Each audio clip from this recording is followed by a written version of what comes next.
during the evaluation session. Now it's time to introduce the tag team.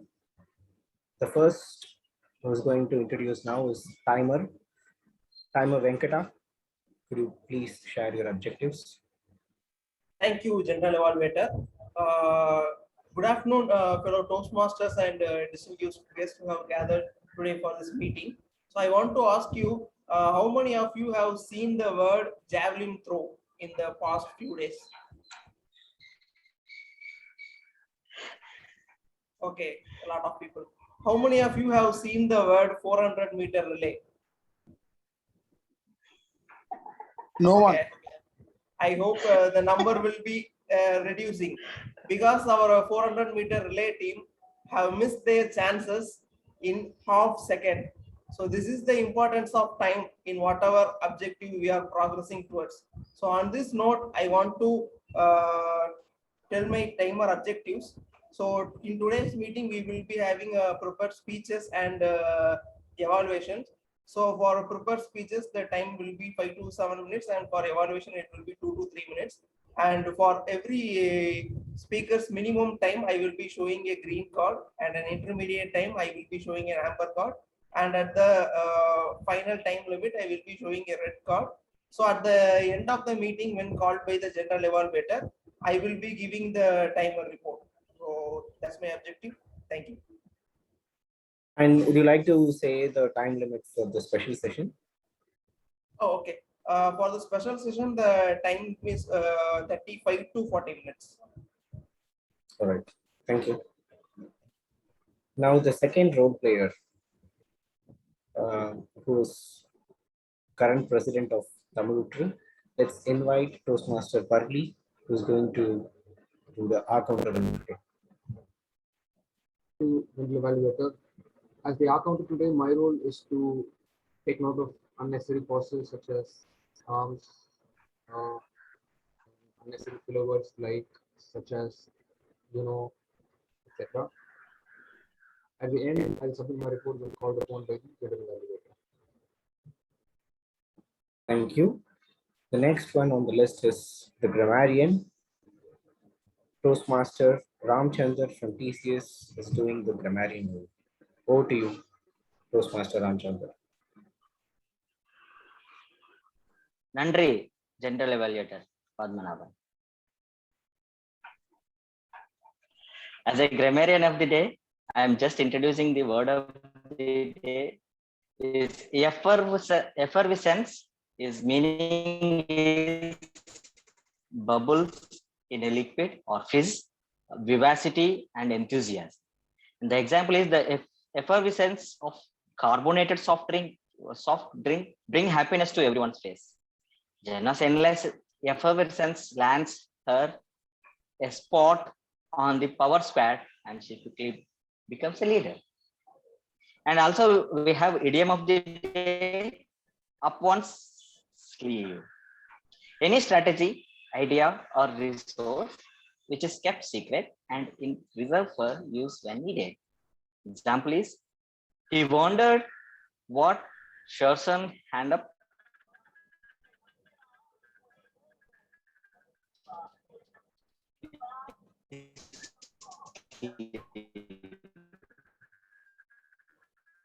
Your voice is breaking. The coach always gives a few tricks of the rainbow of emotions. The TM body given the theme like effervescence. It's always enthusiasm and up on sleeve of her. That's good to go. And at the end of the meeting, once the general called upon, I will give the report of good uses and not so good.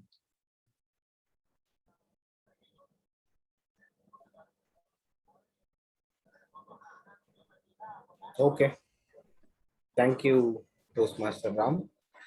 So it's time to hand over to the TMOD and I'll be back during the evaluation session.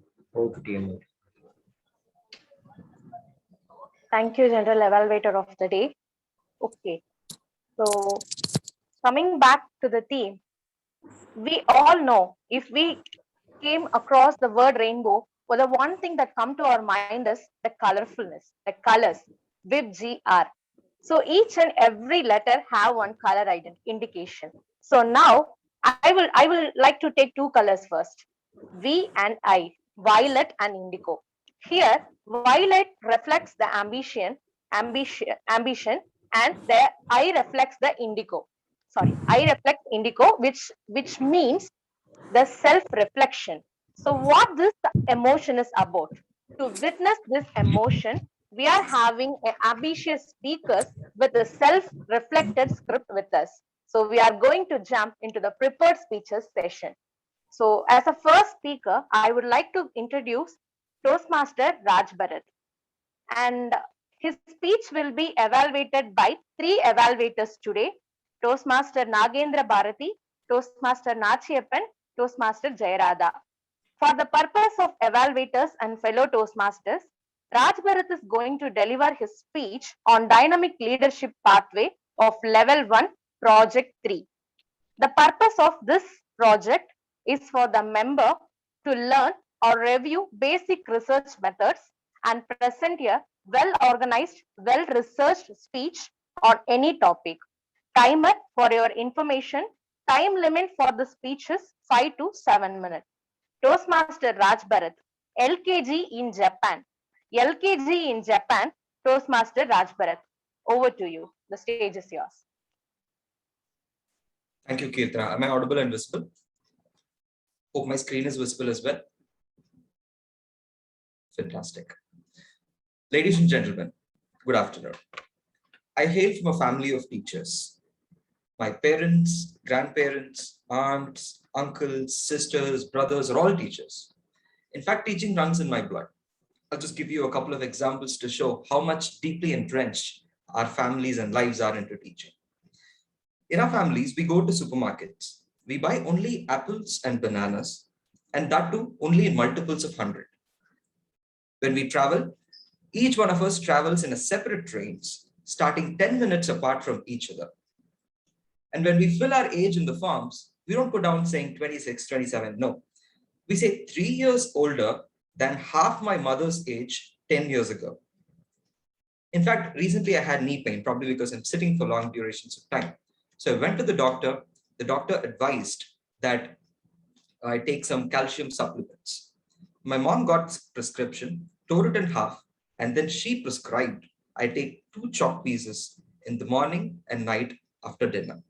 So that much is our involvement into education. And so my research topic for today is rightfully in the area of education. And it is about the unique Japanese elementary education system and how it grooms kids into mindful, responsible citizens. I call it LKG in Japan. A couple of days ago, there was an adjunct professor of economics and political science at Temple University called Prachi Gupta, who published an editorial in the Hindu. And she claimed that investment in education yields both private and social returns. It yields private returns because we get well-paid jobs if we are well educated. It yields social returns because people become responsible individuals. But the interesting thing here is our private returns rise with higher levels of education, whereas social returns peak at the elementary levels because that is where values are taught. So that got me thinking to explore this further. One classic example of how Japanese are with respect to the culture is evident from this very viral picture. This was shot in 2011 after one of the most devastating earthquakes in the history of Japan, the biggest earthquake with a magnitude of 9.1, following a massive tsunami which led to 20,000 deaths. Even at such dire situation, people did not lose their composure and they queued up in front of convenience stores to pick up their groceries. And that is the test of character which Japanese can pull through. So what is it in their education system that makes them such altruistic citizens? A quick overview of their education system for your purview. So their education system has 5 parts. First is called Yochin, Shogoku, Chugaku, Koku, and Daigaku. That is the last time I'm going to use these words in this presentation so that my tongues don't get twisted. So it is basically your nursery, elementary, middle, high, and university. But the interesting part is the elementary school and middle school is mandatory. And around 99% of students go to public institutions or government institutions for their elementary schooling.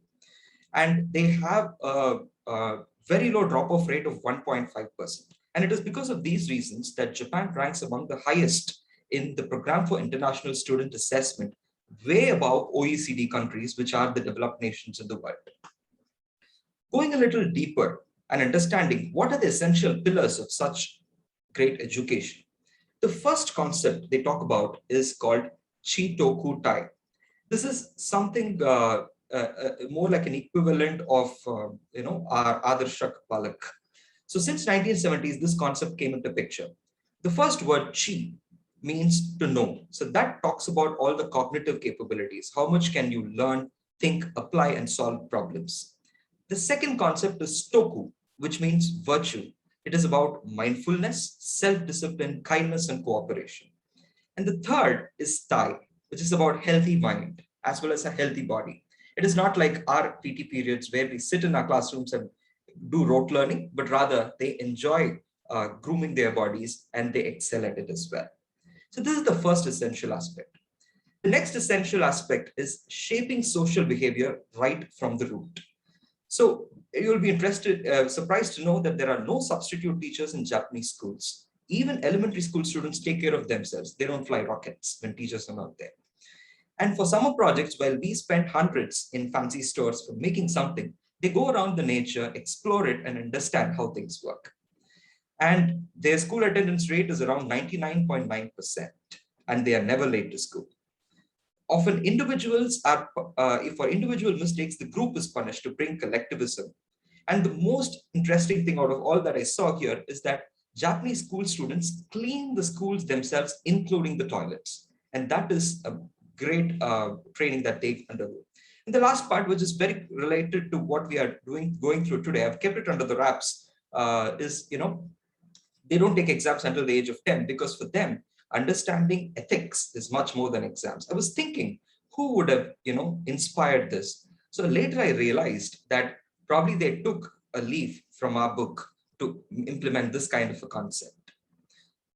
The third interesting part of Japanese education is finding solutions. So they not only learn, they also implement or apply their learning in sessions called the period for integrated studies, where they prepare disaster preparedness plan from whatever knowledge that they have, because earthquakes are very frequent in Japan. They learn societal relationships, talk to their elders, and understand how communities work. And there is this concept of Kaizen, which is continuous improvement and preventing wastage. So every time they do an activity, they go back, think, and improve on it. So these are some essential aspects which always keep them on the edge. And finally, they have a great focus on unity. So Japan is a collectivistic society. So even before kindergarten students are taught math, they are taught how to work in groups. And the most essential part of a group is that they take everybody together. The strength of a chain is in its weakest link, and they stand by it. To sum up all of these, the four essential attributes of Japanese education, which makes them excel as altruistic individuals, are Chitoku Tai, shaping social behavior, finding solutions, and focus on unity. A towering example of this is what happened in 2014 FIFA World Cup, where Japan lost to Colombia, but still the Japanese fans cleaned the stadium before they left the stadium. Such stellar character is forged in mannered workshops, and it is such kind of manners that make it a man. Over to you, Toastmaster of the day.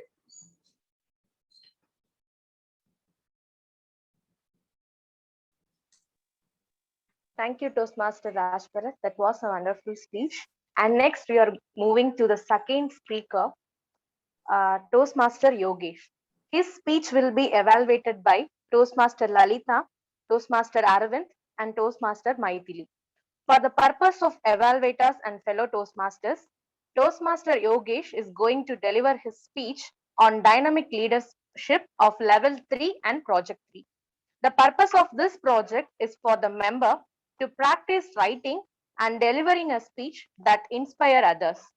The purpose of the speech is for the member to inspire the audience. Timer, for your information, time limit for the speech is 5 to 7 minutes.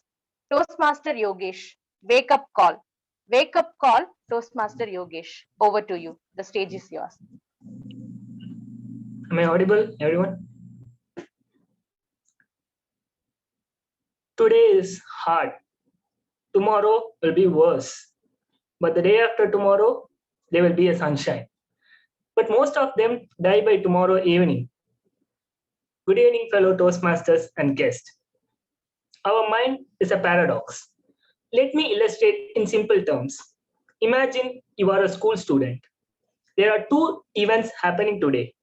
One is you are winning a 100-meter race, and the event two is you are getting a punishment because you have not completed your assignment. You are so happy about the event one, and you just want to forget the event two. But as I said, our mind is a paradox. So the less importance we give to things, the more it gets stored in the subconscious mind. So at the end of the day, when you sleep, the negative things are going to come in a bigger picture that is in your dreams. So the question is, why we are easily attracted to the negative things than the positive things? That is because the human brain has a natural tendency to get easily attracted to negative interactions or negative experiences than the positives. They stand out more. So the psychologists refer to this term as negativity bias. I am one person who has a lot of negativity bias. The reason is I think. No, I overthink. An ideal mind is a devil's workshop. Well said. Because some of my hard days can make a more impact in not making me enjoy my happy days. This is something bad. So I am connecting more things to negatives. So now I'm going to split my story into two chapters.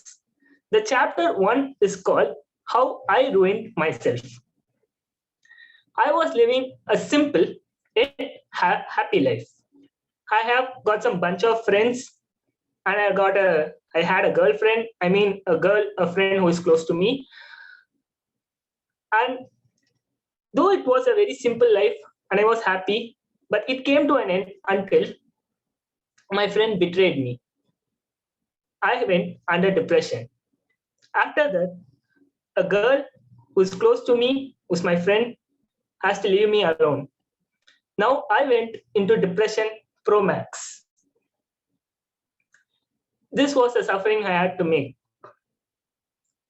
I was so stupid, and as I said, our mind is a paradox. These two simple events made me feel like I lost interest in everything. Nothing makes me happy. I lost interest in this whole world. I lost interest in my very own existence. Every day was just a pain to me.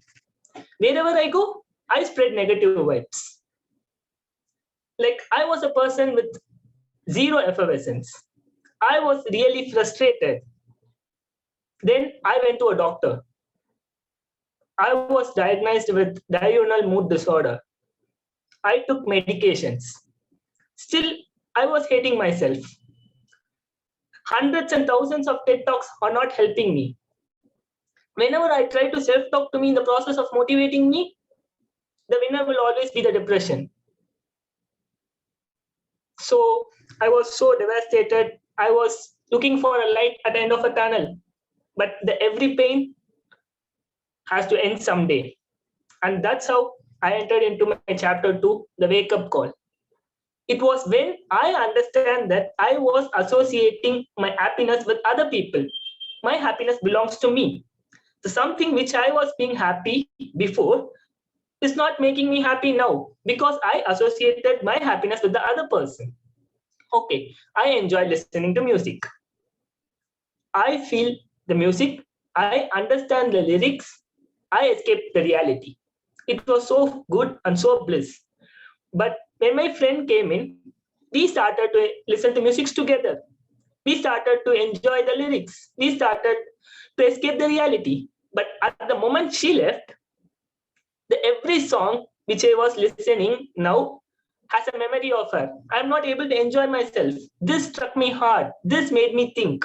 Enjoy your happy moments alone. Enjoy in a way that no one can impact your happiness.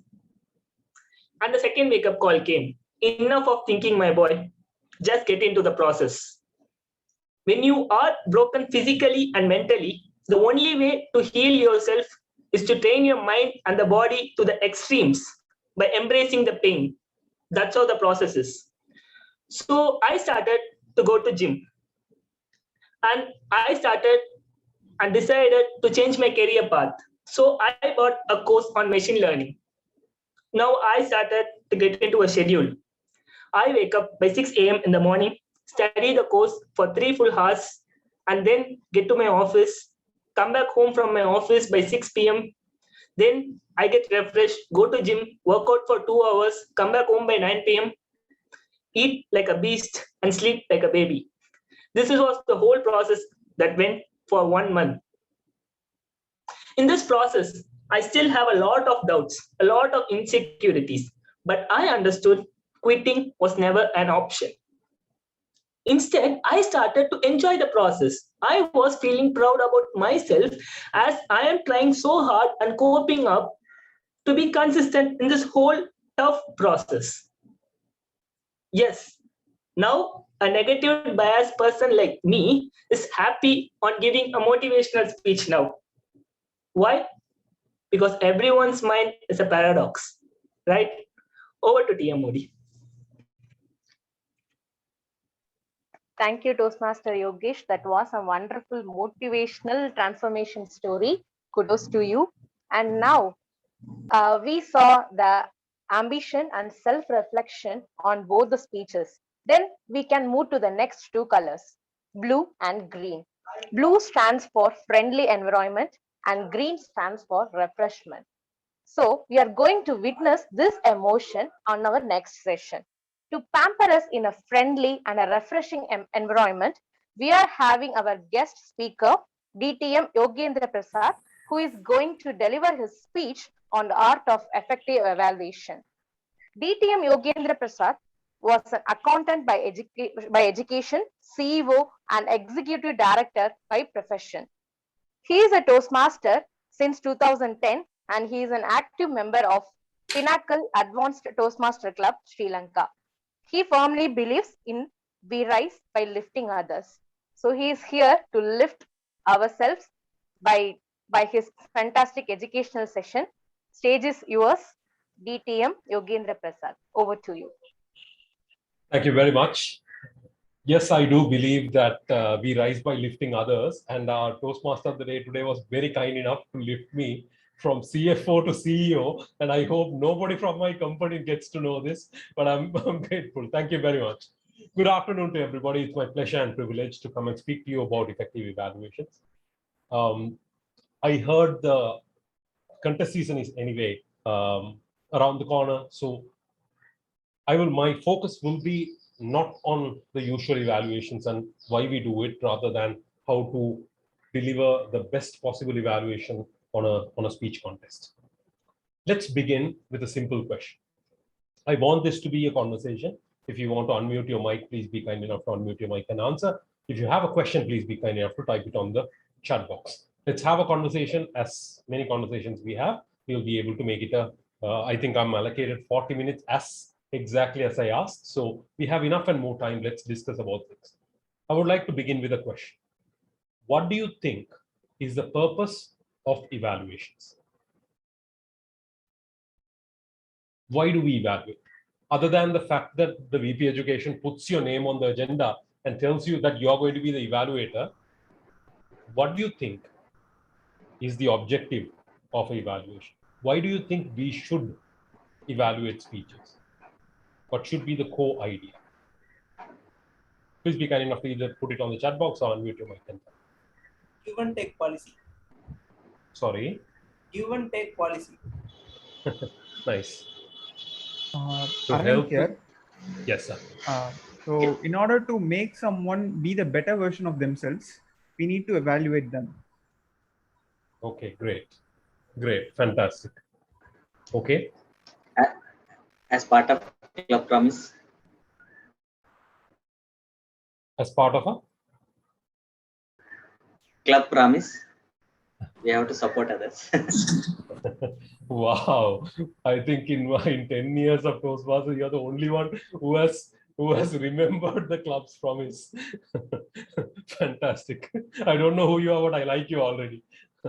Okay. Somebody else. There is some comments here also to help the speaker improve him or herself, for the audience to learn from the speaker's experience. Interesting. To improve, self-improvement, to communicate each other's idea. Great. I think that's a good set of answers. Here is what I believe.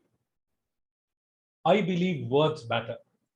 Words can uplift, words can hurt, words can make you humble, words can make you motivated, words have the power and the ability and the energy to build somebody up or destroy and put somebody down. One of the ways in which the words are effectively used during a Toastmasters meeting or a competition is by speech evaluations. How we provide feedback will make us or break us.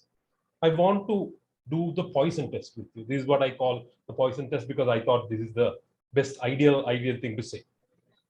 I want you to close your eyes for a moment, just 30 seconds, and let's close our eyes.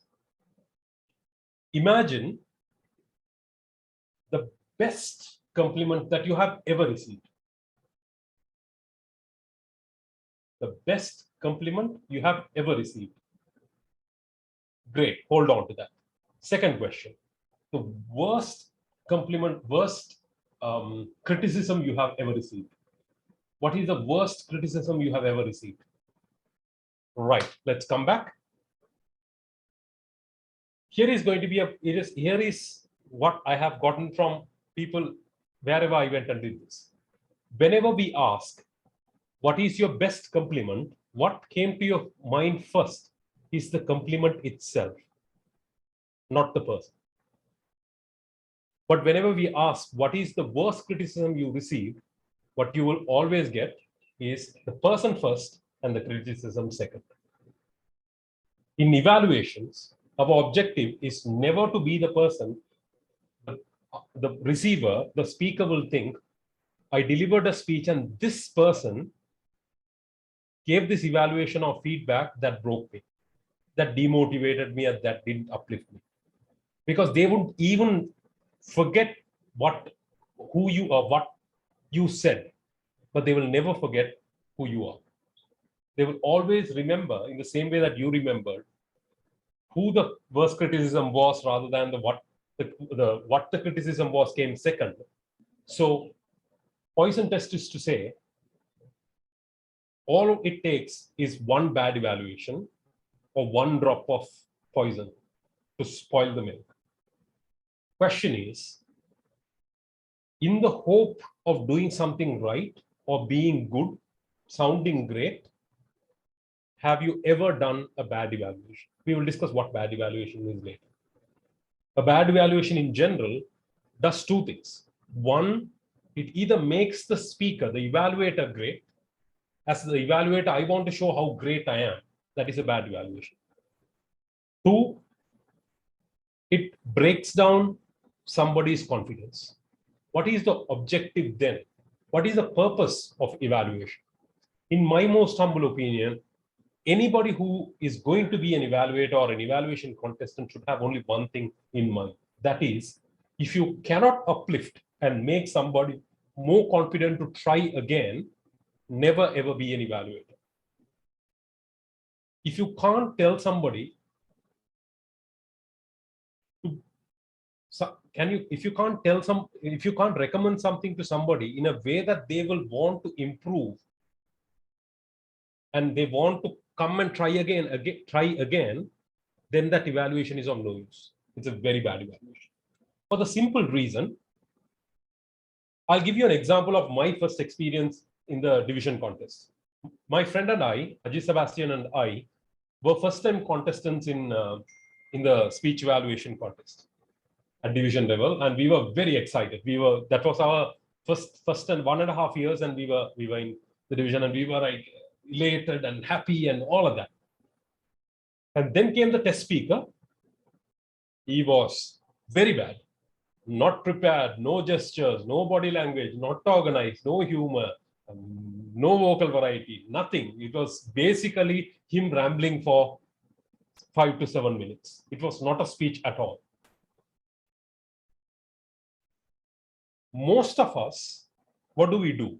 We have a format in which we have prepared our evaluation and we try to put in things during the contest to fill in.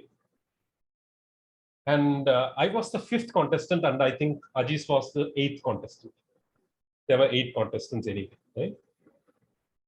I don't know about the first 4. I walked in as the 5th and I said, what an amazing speech. You had the courage to come and speak in front of such a large gathering, 300 people looking at you, and you had the courage to speak. Absolutely amazing. How is my usual evaluation? And I went and sat. The 6th evaluator came, and I knew I have lied. 6th evaluator came. What do you think? How do you think he started?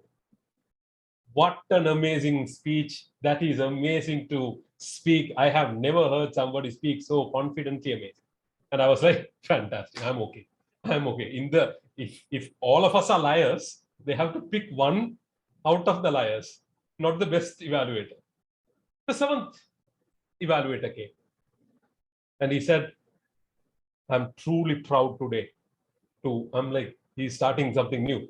And then he said, I'm truly proud today that you delivered such an amazing speech. I'm like, okay, great, one more liar. And then I asked others, what did the others do? Everybody said everybody did the same thing. And I'm like, fantastic. Now we have a chance. Because it's a choice of who the best liar is. I think I am good at it.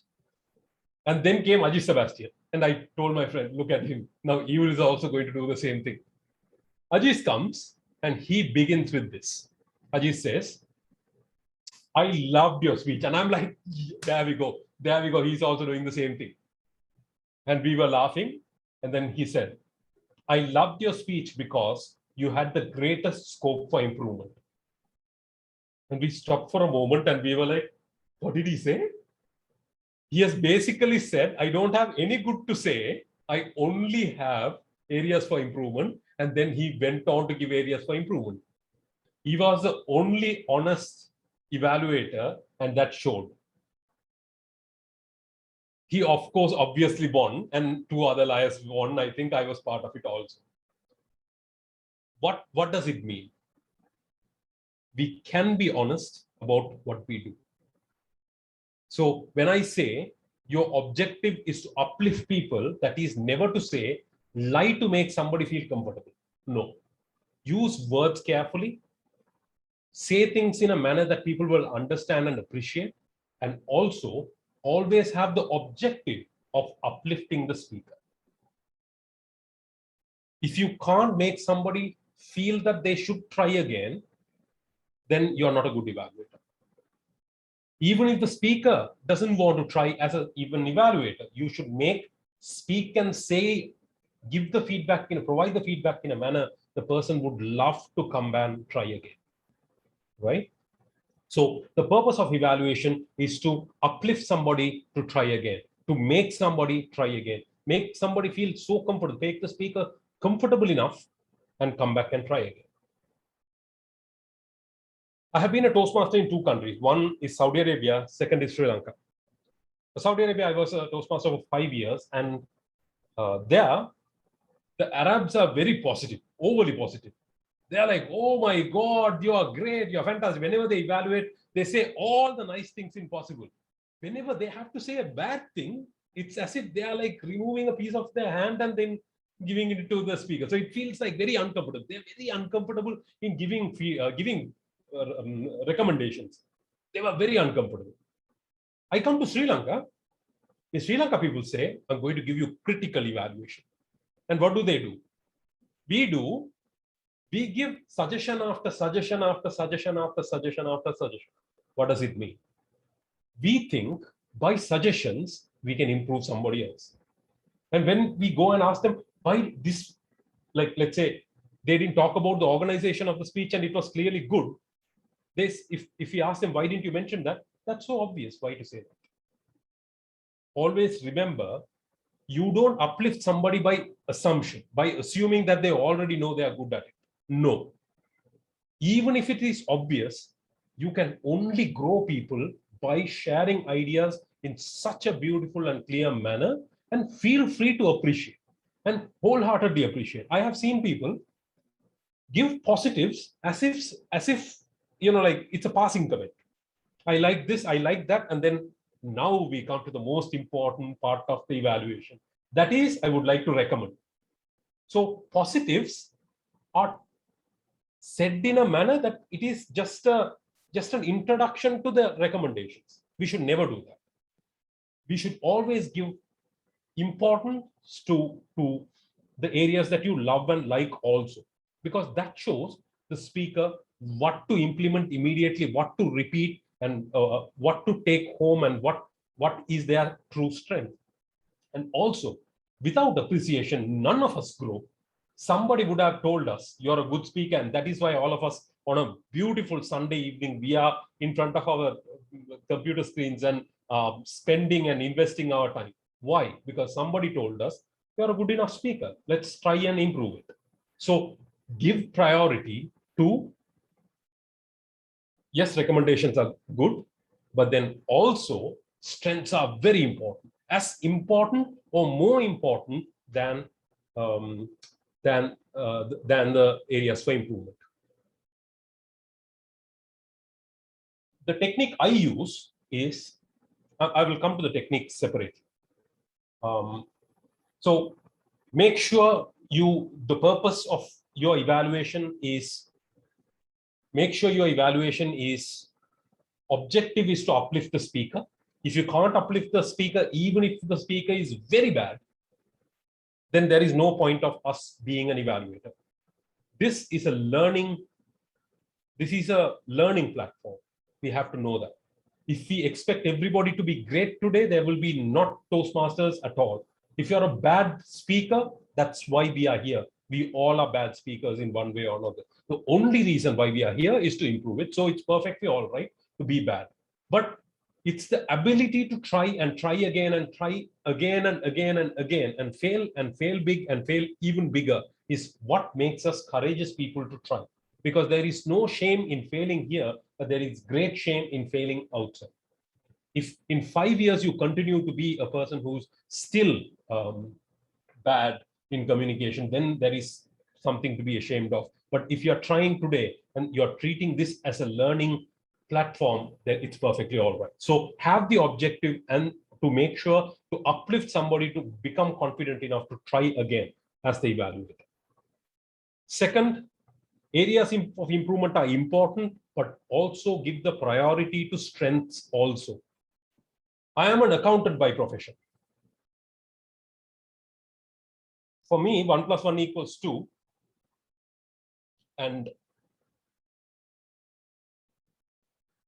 when somebody says, what an amazing speaker you are, and they give us 3 areas for improvement and 2 things that they liked about the speech, 2 - 3 is -1 when we all know that what they're saying isn't correct, right? There are people who say, oh, I love the speech. Here are some 5 recommendations. And there are 2 things that I liked about the speech. What does it mean? The words say one thing, but psychologically they are doing something else. The technique that I use is 3 things that I love, 2 things maximum I suggest. The max I will go is 3 + 3. 3 things I like, 3 areas for improvement. That's it. I will never go more than that because I will feel that as an accountant, there is a mismatch, right? So what is the technique in which you will give also matters because it psychologically shows the speaker and the audience what you really feel. Now, can I have a quick time check, please? How much time I have taken? Can you put it on the chat box? Any questions up to now? 16. Perfect. Excellent. Any questions up to now? Please feel free to ask me a question, and it will be my pleasure and privilege to answer. So now we will move on to the techniques. We have spoken about a few things, so I will remind that quickly and come. What is the speech? What is the purpose of the speech evaluation? To uplift somebody or not? This can also be treated as objectives for feedback. When you provide a feedback to somebody else, what should be your objective? Unlike the evaluations I get from my boss, only the bad things in the month of November, all the good things all the other 11 months. All the 11 months, I'm the best employee in the world, but I'm not so great. And he will remember that I came to a meeting 5 minutes late in January. And after 10 months, he will remember it in November because there is a promotion coming or salary increment coming. So without being that, if the objective is to uplift and make somebody better, you will do it entirely differently. So where does your evaluation stem from? Where does your feedback stem from? Does it stem from a place of uplifting somebody or putting somebody down? Or worst yet, is showing how great I am as an evaluator? That is the worst possible, right? Next is areas for improvement are very important because that shows how the person can improve and grow. Being in a learning environment, that is very important, but also strengths should be given an equal or more opportunity in our evaluations, in our feedback, because that is how we can uplift somebody and make people feel comfortable to try again. Not to lie, not to bend the truth a little bit, no, to be straightforward, honest, but come from a place of kindness and honesty. Yeah? Give priority to that also. We also learned about the poison test. The poison test of how one bad evaluation or one feedback will be remembered, and you will be remembered as the person who gave it. So we should, if you have not done it yet, let's postpone it as long as possible. If you have done it, let's change from today. Now, let's talk about two things. One, the techniques we use. Two, how to use words. First, when there is a strength, what do people usually say?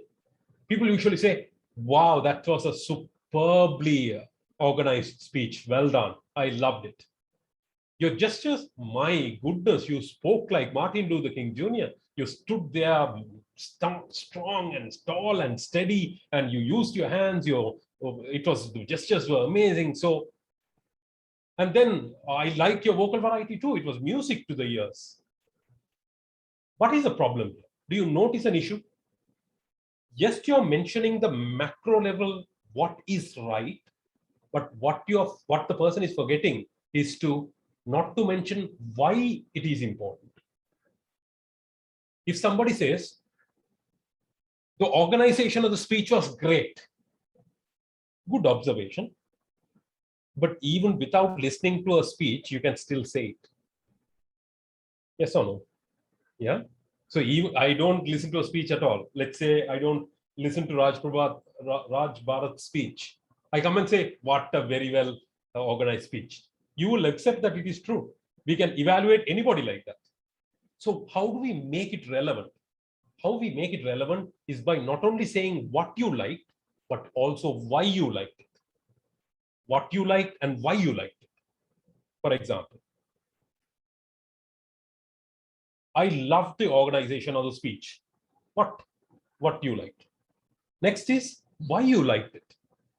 I liked it because it took a difficult concept and made it in a way that we understood it. And the transitions were smooth. So when you moved from one idea to another, we felt connected enough so that we were able to follow through. This makes it understandable. This makes it relevant. And more importantly, that shows that you cared enough to not make it a general evaluation. So the person who is receiving it knows what is my strength and why it is considered a strength. So whenever you're doing an evaluation and you're talking about strengths, always talk about what is the strength the speaker had and why you think it is a strength. Yeah, great. Any questions on this? No? That's amazing. This is the first time I have never been asked questions, and I really and sincerely appreciate it. There is one. Toastmaster DTM Thomas, I guess. As the basis for evaluation, should the evaluator guess the thesis statement and state it? Can it be confirmed with the speaker? Oh, okay, great. I don't get it confirmed with the speaker because my opinion has to be an opinion. There are people who talk about one idea, but the speech they talk about something else. If we had already asked them what the thesis is, we will be connecting it to this idea. Whereas we have forgotten the audience is listening to this. So it is our objective to also see whether the speech is organized in a manner that is correct to the object, correct to the theme that they are trying to speak, right? So my suggestion is not to ask, but let us assume it. But then when we assume it, or how we felt it, what we felt it is what others could have felt it too. So it is the speaker's responsibility to write the speech, write the audience in the mind when they are writing the speech. So rather than coming and telling a story or an idea that we will assume whatever it is, they will have to connect all the dots together so we understand it clearly. If what you felt and what the speaker wanted to say are different, then you have given them an important area for improvement that they will be remembering it forever, right? I hope I answered. If not, please be kind enough to ask that, right? Now we talked about, what did we talk about? The technique for strengths. So we will say what is the strength and why is it a strength? Next, now area for improvement. We all love area for improvement.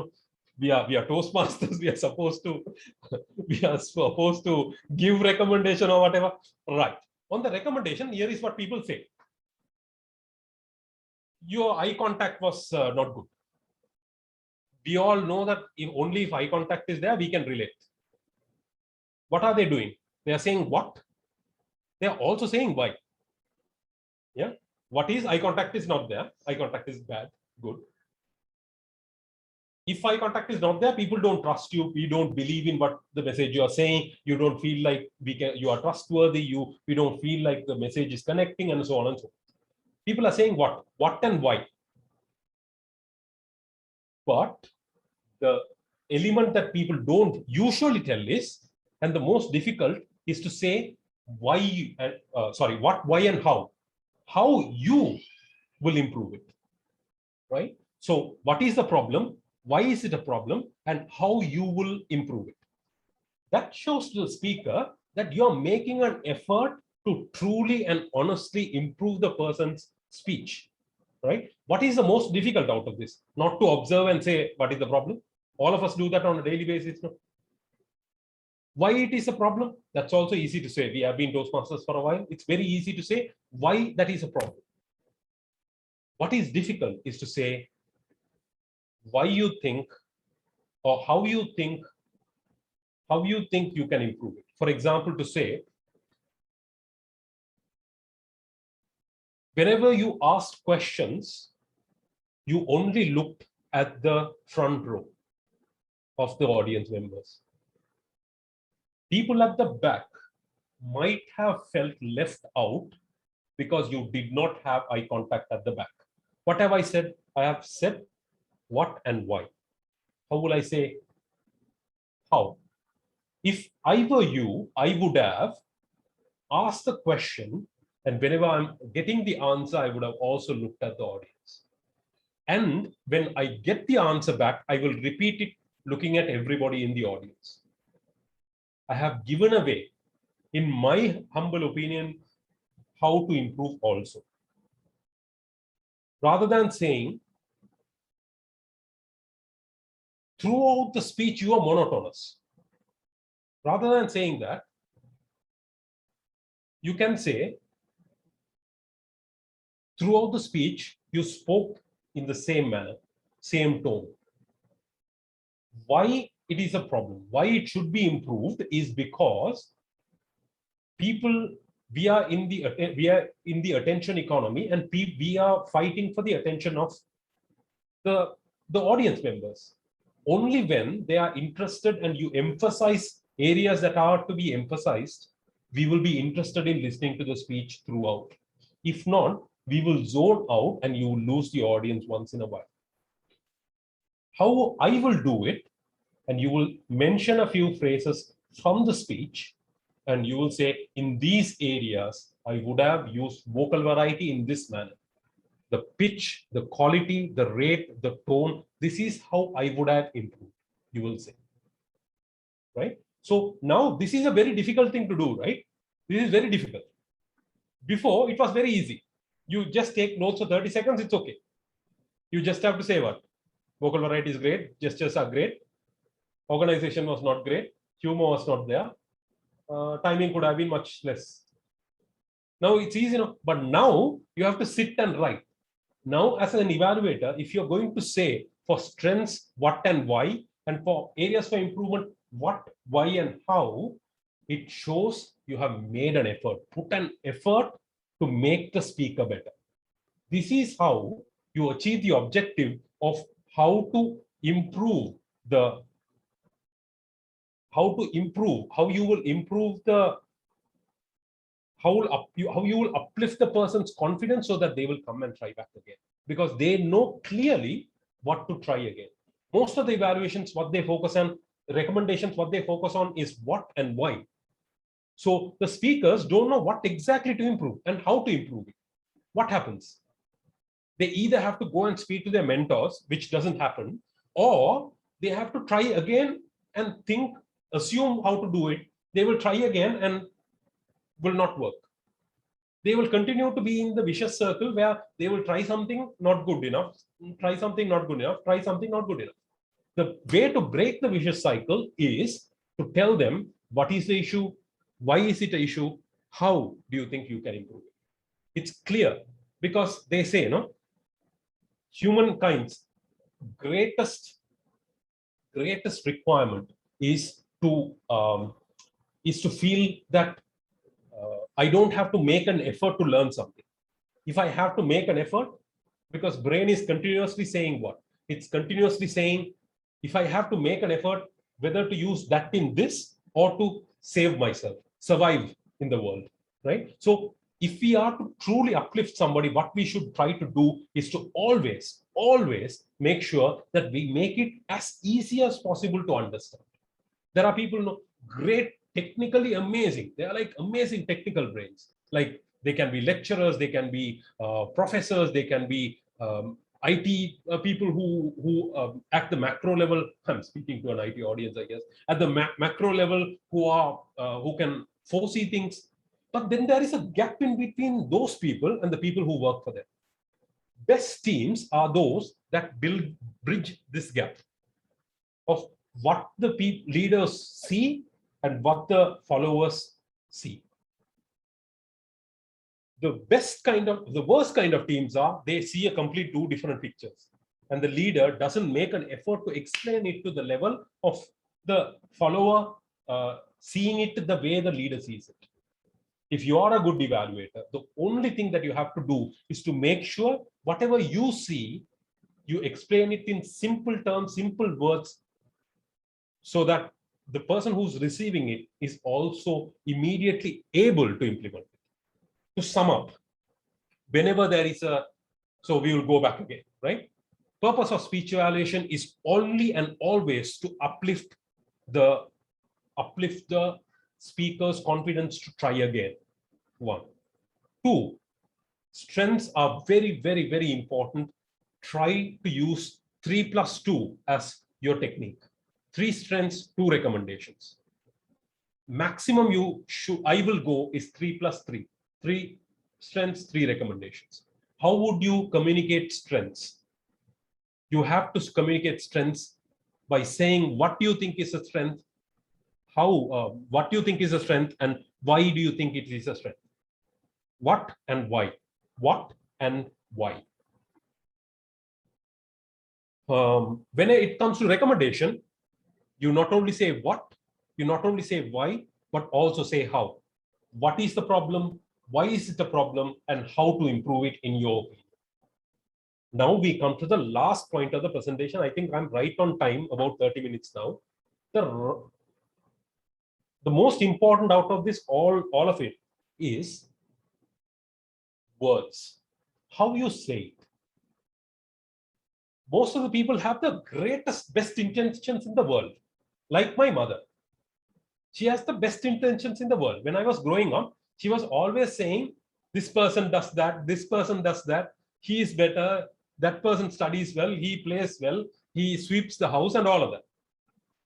I was not studying well, I was not also playing things better, and then I was also not sweeping the floor. So what happened is, I always considered that she thinks I'm not good enough. Just give me 1 second, please.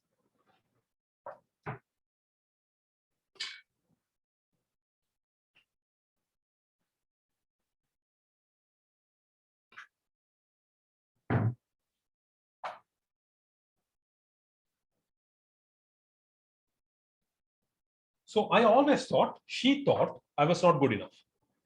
That is what will happen if you are an evaluator and you tell the speaker, oh, we'll take 2 names. Yogesh, why couldn't you speak like Kirtana? Yeah, it could happen, no? It could happen. If somebody says, see, Kirtana has great gestures, why don't we incorporate that into our speeches? Or your last speech had great gestures, why don't you use that this time? Or to say, so in words, we don't communicate what we think. We have to learn to communicate in a manner that we will be communicating in the way that we will want to be communicated in, or how we should evaluate in the way that we want evaluations to be done for us. Example. Last week, I heard somebody say, you had a monotonous tone throughout. I will never evaluate like that. I will say, what if you varied the voice at certain intervals? Same idea. Same idea. One thing is too direct. And when we are too direct, what people think is, okay, you think you're better than me. Oh, you think when you speak, you always vary your voices. Our objective as an evaluator or a feedback provider is always to be able to be in a position where we are accepted and our feedback is accepted. If not, we lose it immediately. So what is the objective? We should word it in a manner it is acceptable. Rather than saying, you did not have gestures, or we say, your gestures could have improved. Sounds perfectly okay, gestures could have improved. What if we say, gestures and body language help a message to be communicated in a way that we all can accept and understand the stories better, understand the complicated ideas that you are sharing better. I, in my personal opinion, think that just your gestures and body language would have helped me to understand your stories better. There is a huge difference, right? One shows I care, the other one doesn't. One will be received immediately, the other one doesn't. Question is, do you want to show that you know or you are authoritative, or you want to be accepted and you make an effort to make the evaluation understandable and acceptable, right? So words matter. So to quickly recap, I will, can the timer please comment on how much time I have taken? I hope I have not taken more than 30 minutes. 35. Okay, right. I'm still on time. So I will go quickly. I'll summarize everything. Purpose of speech evaluation is to uplift the speaker and give them the confidence that to try again. Second is strengths are as important or more important as recommendations.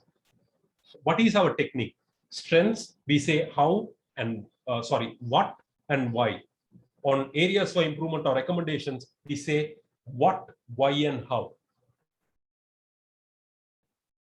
Final point is words matter. Words matter more than anything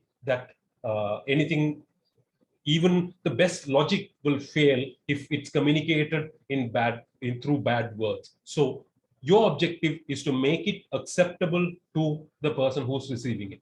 Will you want to be evaluated in the same way that you want to be evaluated, or will you make it a little better and make it a little understandable?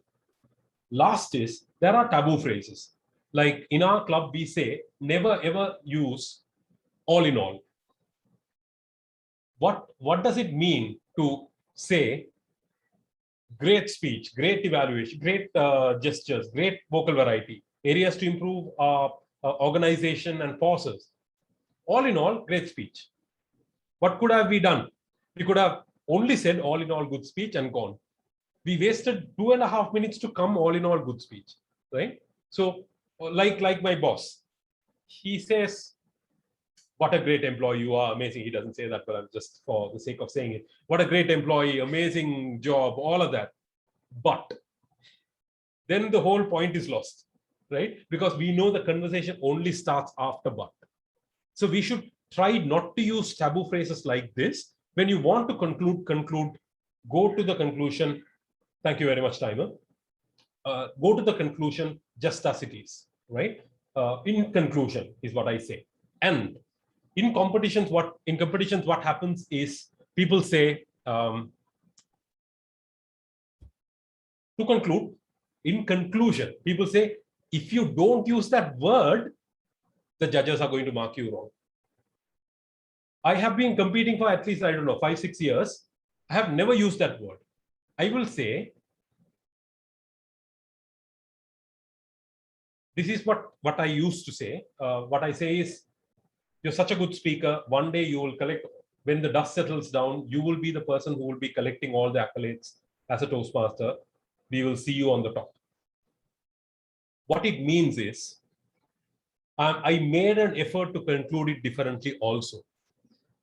In everything you do in the competition, you have to show that I cared and I made an effort. If you only say, oh, only 15 seconds to go, oh, I will say, in conclusion. Judges are not computers, right? So judges will be like, oh, yeah, well done, amazing. You tried to cheat us a little bit. We are not going to be cheated. That's the objective, right? So we will have to make an effort even in the conclusion. Be unique in what you say. So that's all I have for you. I'm here for questions, and I'm going to evaluate and provide my suggestions on the speeches. I wish you all the very best. I hope I added value. Thank you very much for the opportunity. If you have any questions, I'm here to answer them. Thank you. Thank you, sir. Thanks for the wonderful session. Seriously, we came to know the importance of what is the area of improvement, why it is so, and what need to be done. I mean, how we need to work on that things. Thanks for the session. And yes, it's really a friendly and refreshing session for us and for our evaluators. Then we are going to move to the next two set of colors, orange and red. Orange stands for excitement and red stands for visibility. So our next session will be the interconnected with these two things. Yes. Now we are going to witness the excited evaluation by our evaluator, which was followed by the visible suggestion, which are going to given by our guest speaker. For that, I'm going to call each and every evaluator one by one to present their report. DTM Yogendraprasath sir, I request you to give a minute's suggestion from your end for each evaluator report. As first, timer for your information, time limit for the evaluation is 3 minutes and our guest speaker suggestion will be 1 minute. So first, I would like to call Toastmaster Raj Bharat's evaluator, Toastmaster Nagendra Prasad. Sir, stage is yours. Over to you. Thank you, General Evaluator, Toastmaster Kirtana. Am I audible? Yes. Well, thank you, General Evaluator. First of all, let me congratulate Toastmaster Raj Bharat for taking up a very, very relevant subject for researching and presenting. The educational system in Japan, LKG in Japan. This is enabling us to give feedback on the new educational policy, which is going to be implemented by our government soon. Thank you, sir. Well, I also appreciate the way in which he did that research and presenting and structuring the speech. The subject is a very, very vast subject, but he took only two main areas for this speech: personal values and social values. These values, how they are getting inculcated into the student's mind with the educational system. That is a very, very good structure. I like that very much. And then he expanded that speech by quoting few examples like cleaning the classroom, helping each other, etc., which reminds me of that famous novel Toto-chan, where that author explained the train compartment like classroom, cleaning a bathroom, growing up trees, which inculcated that personal values and social values into the minds of that student. That was very well illustrated, Toastmaster. And then he connected the means with the end. After all, the means should be connected with the end, right? The proof of the pudding is in the eating. So he started sharing the end examples. How the disciplined queue is formed after tsunami in Japan, and how they cleaned the football stadium after even though they lost the game. So these are all the things which connected the means with the end. So very well structured, Toastmaster Rajparat. And that is the benefit of the educational system, right? The values embedded with the educational system were very well exhibited in this speech. What a super connection. Huh? Then the images he exhibited in the PowerPoint point, the PowerPoint presentation, that also added value to the speech. Very well done. But for improvement, I would say the texts he displayed in the PowerPoint, I'm sorry to say that I could not read them in full. Before I read the first slide, the second slide came. So maybe he would have reduced that bullet points so that I could read that in full. And then second point, definitely we believe all your points and examples. But at the same time, had you given some source for those resources of that research, it would have been very, very helpful for us to go back and get some more points relating to that educational system. Overall, I thoroughly enjoyed your speech. It is very, very useful, and it is giving me some more points to give feedback on the new educational policy to make our children, Indian children, to become better citizens. Thank you. Over to you, gentlemen. Right. Shall I quickly jump in and give my feedback on that? Toastmaster Nagendraprasath, I think you did a very, very good job. I liked your evaluation. A few suggestions. I'm going to go away from what I said, 3+3. I'm going to give you only the suggestions to improve. One is, there were instances in which you repeated what the speaker said, and that took a lot of time. Rather than saying what the point he made and why you liked it and all of that into greater detail, only make the point and move on. Only say, you shared 3 examples and I like them this way. So you will save a lot of time. One. Second is, you had a few suggestions, a few things that you really liked. So many things actually showed how much you cared and how well you noted down and all of that. My suggestion is, you first of all, what if you say, I have 4 things I liked about the speech. First is organization of the speech. Second is gestures. Third is vocal variety, and so on and so forth. So we will remember at the end of the speech, what are the points you made. It will become crystal clear.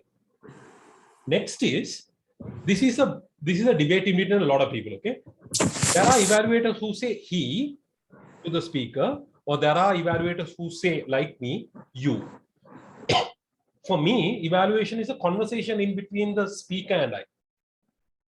For somebody, some others, like yourself, it is a conversation in between you and the audience members. It could be this or that, but it has to be a conscious choice, right? For me, always it's a conversation in between me and the speaker. Here is how to improve your what, why, and how. You said, I couldn't read the PowerPoint text. What is clear? Why is it Why is it a problem? Because I couldn't read. Why is also clear? How will you improve it? Was not clear. I would have said, usually they say 7 into 7, like 7 points, maximum 7 words. That's a suggestion I will give you. Don't use anything less than font size 18 is a suggestion. So that is what, why, and how. You said mention the sources. I didn't understand where the sources were from. Very good point. You said what and why. How would I have been mention it at the end of the presentation or below the slide itself, mention it so it's clear. Or when you are saying it, say it with authority. Where did you read it, or where did you? Then what, why, and how would I be clear? Yeah. Thank you very much for giving me the opportunity to give you feedback. Thank you. Thank you, Toastmaster Yogendra. Thank you, sir. And now we are going to the next evaluator of Toastmaster Rajbharat, Toastmaster Nachiappan. Toastmaster Nachiappan, the stage is yours. Over to you. Good evening, everyone, and special good evening to my target speaker, Rajbharat. First of all, I wanted to really congratulate you, man, for giving this really wonderful speech, because the message of the speech, I am totally, sold with the idea that you said about, how the education system is conducted in Japan and how we can do it, or are setting a model of, comparing it with our education system. So if I go through the speech again, there is 3 important things which I wanted to tell you, which is really good. First one is the words matter, right? As the speaker said, the evaluator said. So you used the correct words, and it was very effortless when you used it. The one thing which I'm repeating the words as the first one is because it is very difficult to write the full script when you're doing a PPT and the presentation. So I'm sure that you haven't written the whole script, but the words were natural and you picked the correct words. And the accent in which you said so was also very appropriate. And the second one is the presentation as a whole. Presentation started with a initial, warming up thing for what you're going to say. And the second, it followed with the central concept, which is in the 4 slides. And the important thing is, the research and presenting speech should have a lot of data, right? But there are a couple of slides where you made less data and with a few pictures. One is the tsunami, the lineup thing, and another one is the stadium cleaning up with the local people, right? I think these two pictures have conveyed more than all the other data that you have done. So I really like the way the data is presented. And the central theme of social and personal behavior was there throughout the slides, throughout all the content. So there is no chance that your central message is missed by anyone who is listening to the speech. So, and third one is the humor. I never had seen research and presenting speech before, which had humor embedded all throughout the speech. You started with humor and then you pulled in a little bit of political things, which I don't understand. And I think there is a review of the education system going on. But throughout the speech, I really like the humor in which you presented it. And one thing which I didn't very sure is like whether you have used the full time or not, because I didn't get the timer inputs from the chat. And you are, of course, sharing the screen. Maybe if you practiced it well, I don't know whether the time is fully utilized. That is for you to go think. And the other one is, as the previous evaluator said, the reference link. It would be very useful if you have shown the reference link at the end of the presentation. So we will be sure that where you get the data from. Thank you. Thank you, everybody. Back to the TM Moody.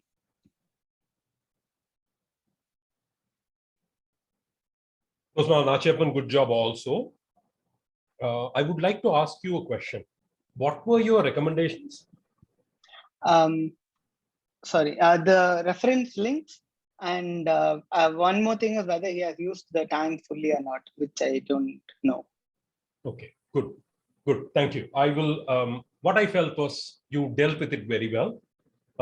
I loved specifically about how on the strengths your what and why were very clear. It was very clear. The what was clear and the why was very clear.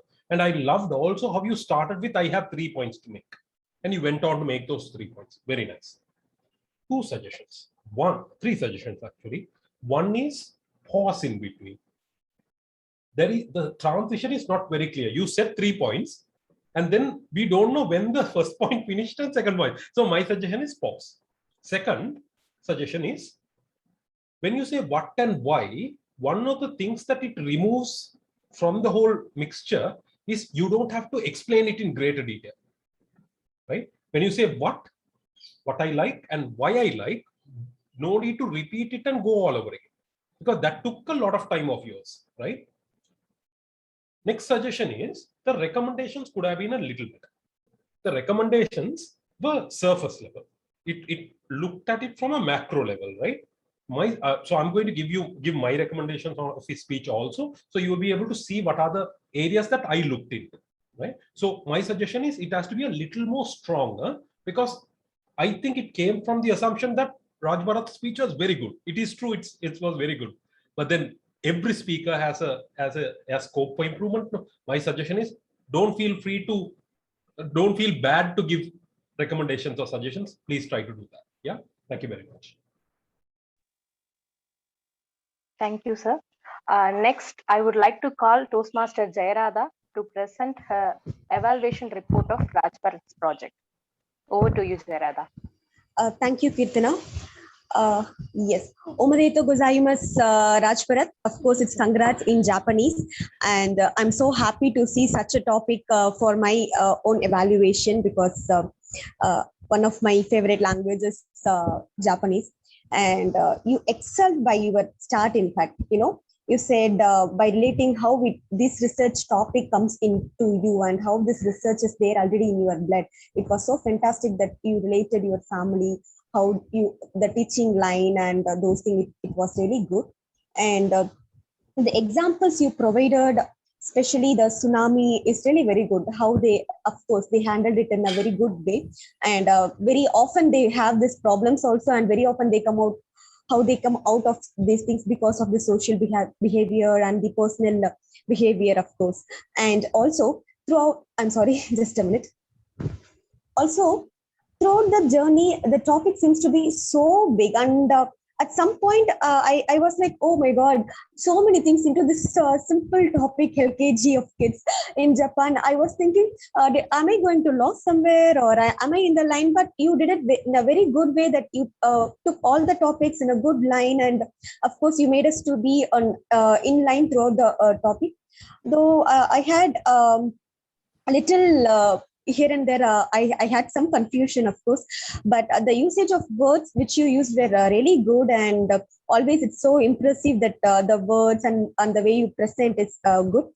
I just to have something for you to challenge, and which is nothing but you can improve in your justice. For example, when you say that the teaching line, how it came to you, and all of a sudden when you say that this is the reason why I choose this LKG kids and education in line, and that is the reason why. But there could be some past, and you would have.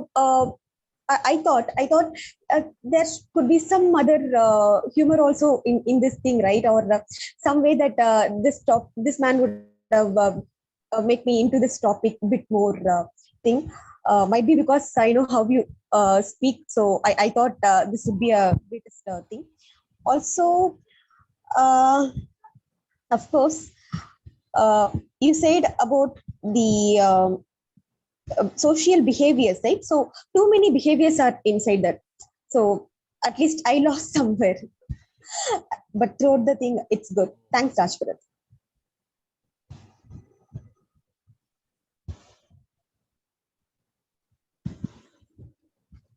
Excellent. I felt, Toastmaster Jayarada, before I forget, none of us are concluding. So I think we have to start concluding also. The conclusion can't be only very, very good job, Raj Bharat, or well done, Raj Bharat, or good speech, Raj. It has to be a little bit more, right? As if you will conclude. So all the evaluators. I loved your opening. Amazing. It's relatable and unique. So beautiful. Very well done. Good job. You made an effort. Two suggestions. One, you repeatedly said a lot of I feel, I thought, I felt, I.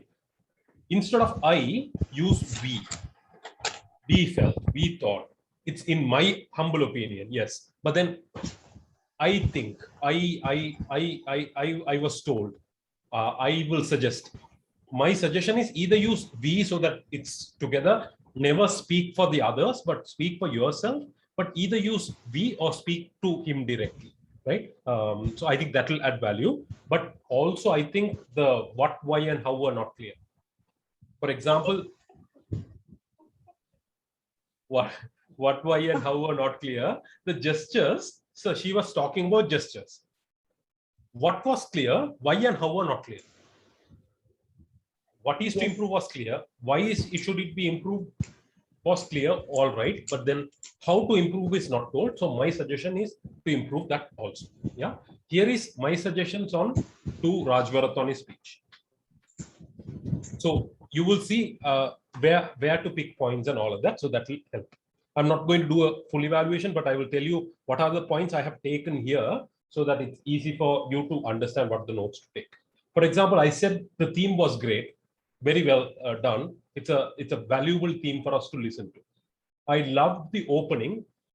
You told about why you did the research and why you love to do research. So it was beautiful also. Third, I liked the research because it showed us, because you brought in examples so that we were able to understand why this speech is valuable. Examples were good. Slight humor throughout the speech was very beautiful also. Areas for improvement. Opening focused on you rather than the topic.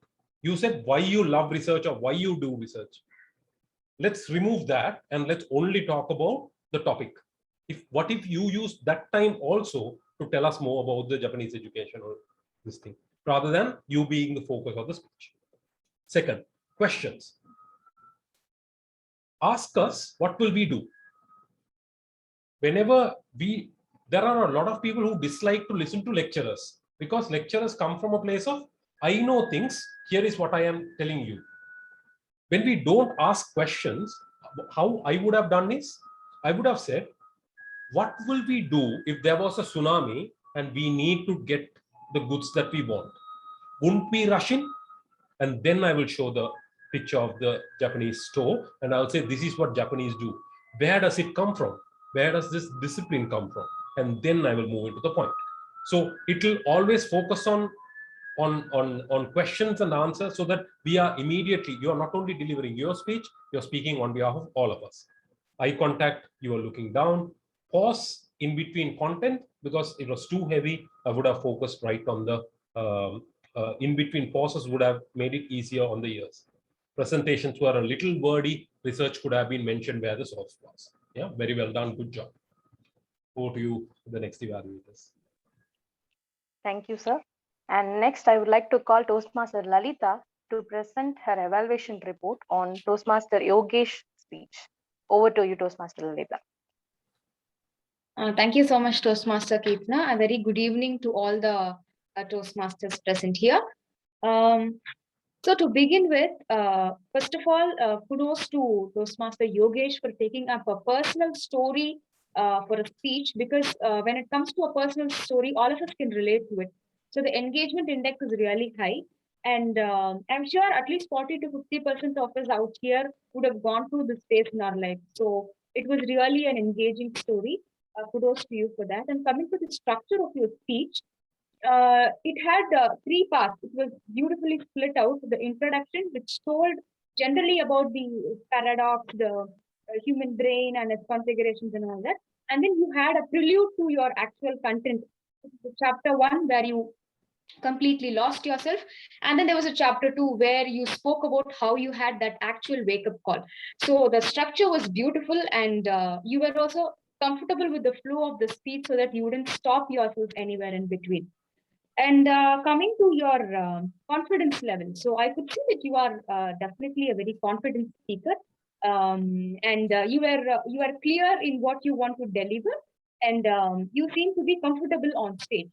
And also coming to the diction and your grammar, it was subtle and required wherever it has to be. There were not too many complicated words. Wherever there was required, you had added the important words here and there. So you were on point with the diction and grammar.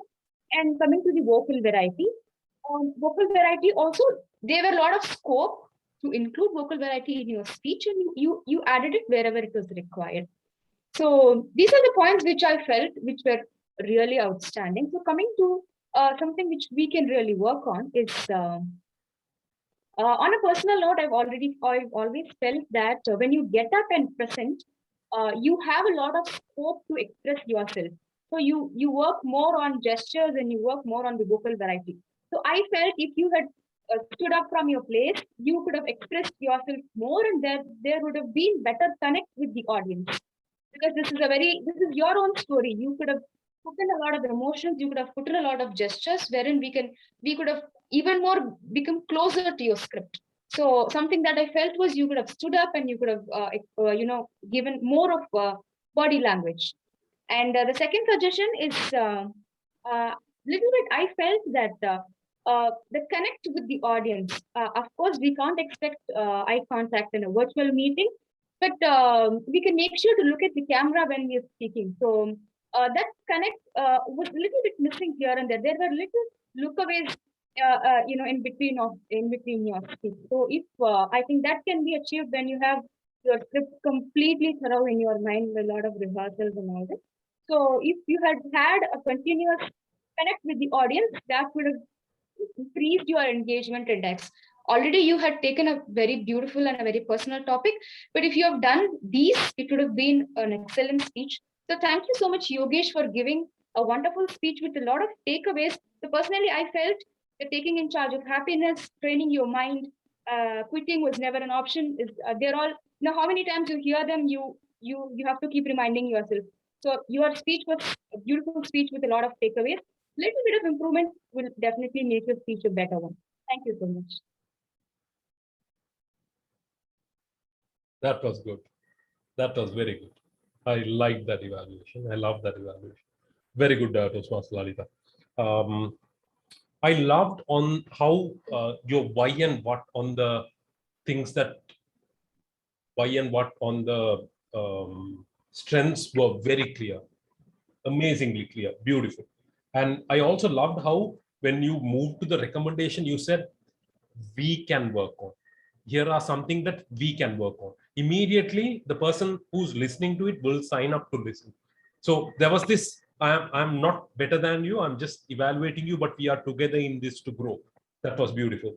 I loved how your suggestions were organized. You said first suggestion, second suggestion, and the last suggestion. Beautiful. Very well done. 2 suggestions for improvement. On the suggestion, your what was clear, your how was clear, your why was not clear. You assumed eye contact has to be there. Yes, we all know that. But then what if we said that also? What if we said your eye contact was not there for this reason, but then it is important because of this reason. And then this is how to improve. Then it would have been much more clean and clear, right? Next is, he delivered an emotional speech. My suggestion would be, whenever there is an emotional speech, we should also make sure to share what is the impact it made on us. Right? Okay. When we conclude or when we open, what if we can share what is the impact it made on us? Right? Thank you very much for the emotional speech. Yes, I believe also, or whatever, right? Whatever you feel, you can comment on that and then move. That will make it much more stronger. I loved your evaluation. Very well done. You're very good. Keep it up. Thank you so much. Thank you, sir. Next, I would like to call Toastmaster Aravind to evaluate Toastmaster Yogesh's speech. Over to you, Toastmaster Aravind. Thank you, Toastmaster Kirtana. Good evening, my dear fellow Toastmasters and guests. I would like to begin my evaluation by congratulating Toastmaster Yogesh on completing his level 3 project 3 speech.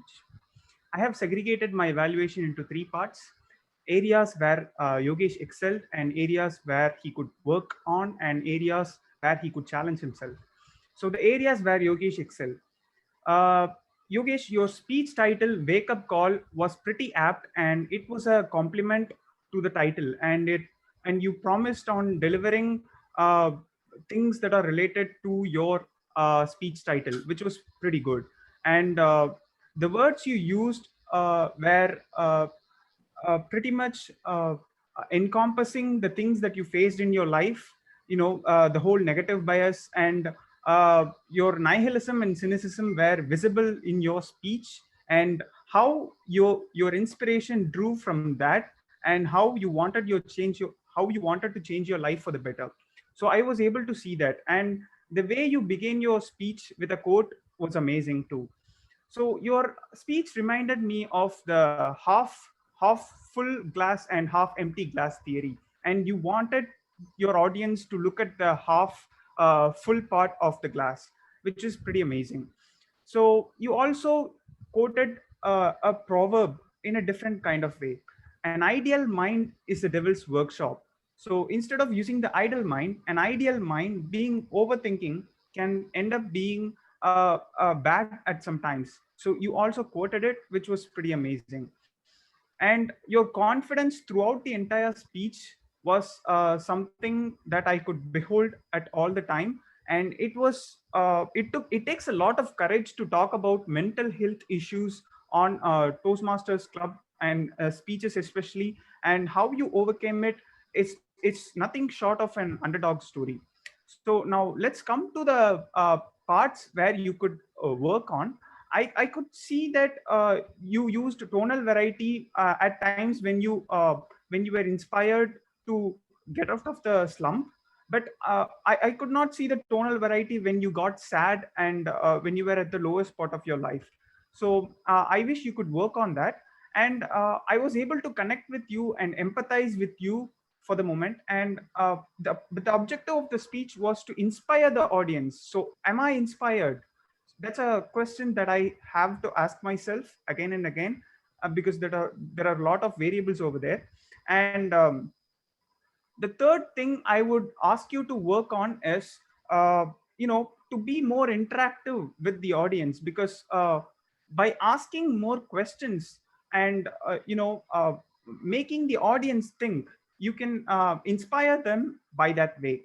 And the areas where I would like you to challenge yourself is to by listening to speeches from leaders like Winston Churchill and his famous speech like we shall fight on the beaches and whatnot, and Martin Luther King's speeches. So I would want you to listen to more of those speeches and take more internal variations from that.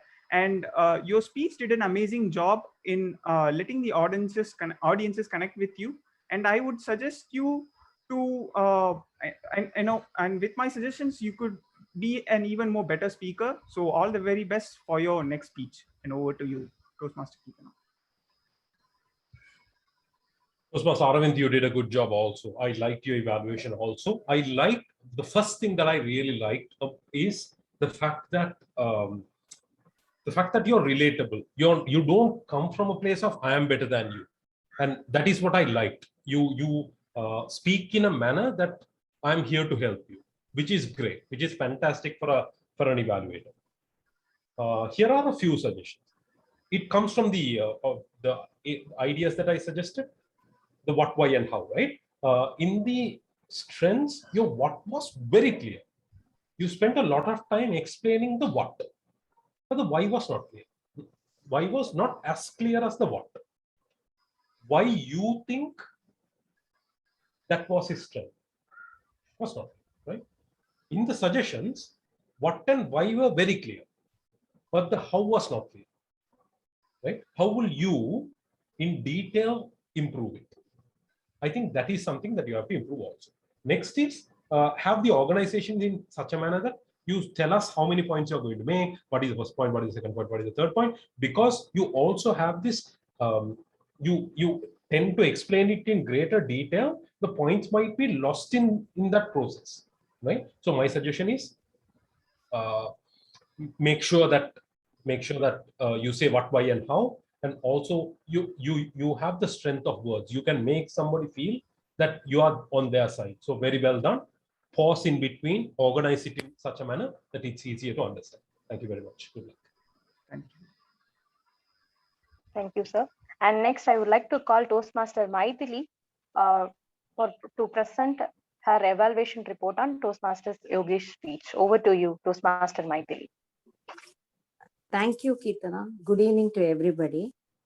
I was given Raj Bharat speech evaluation, but at the last minute, Yogesh Balaji speech evaluation has come.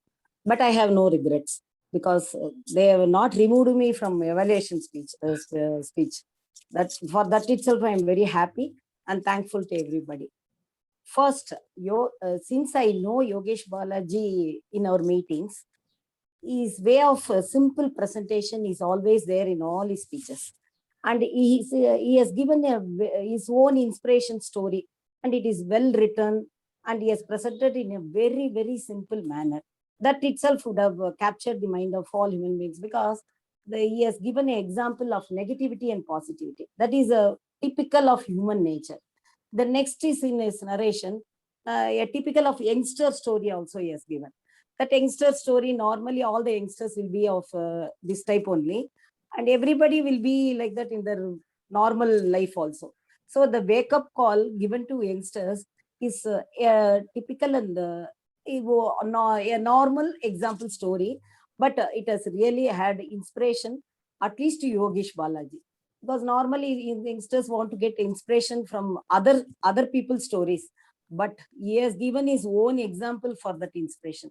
That itself, he says, he has been self-motivated in his example of that particular speech. And I since I know him personally in other meetings, his way of looking at eyes is normally it is like that only, because I have not seen him eye contact missing. Normally he looks at top and top. So that is some people have that style of speech, and his speech was very clear, and there was no pause in his talks, and it had all simple words of narration. So we were able to catch it up and to remember the story. It was very easy for us. Only one, or in that one example, I can elaborate it. It would have been more elaborate in that story, so that we can understand it and remember it in our thing also. That would have been a suggestion from my side, and probably from other members also, I believe. Thank you for this opportunity, and thank you for the evaluator. He has given a really insightful thought of that evaluation. Thank you so much.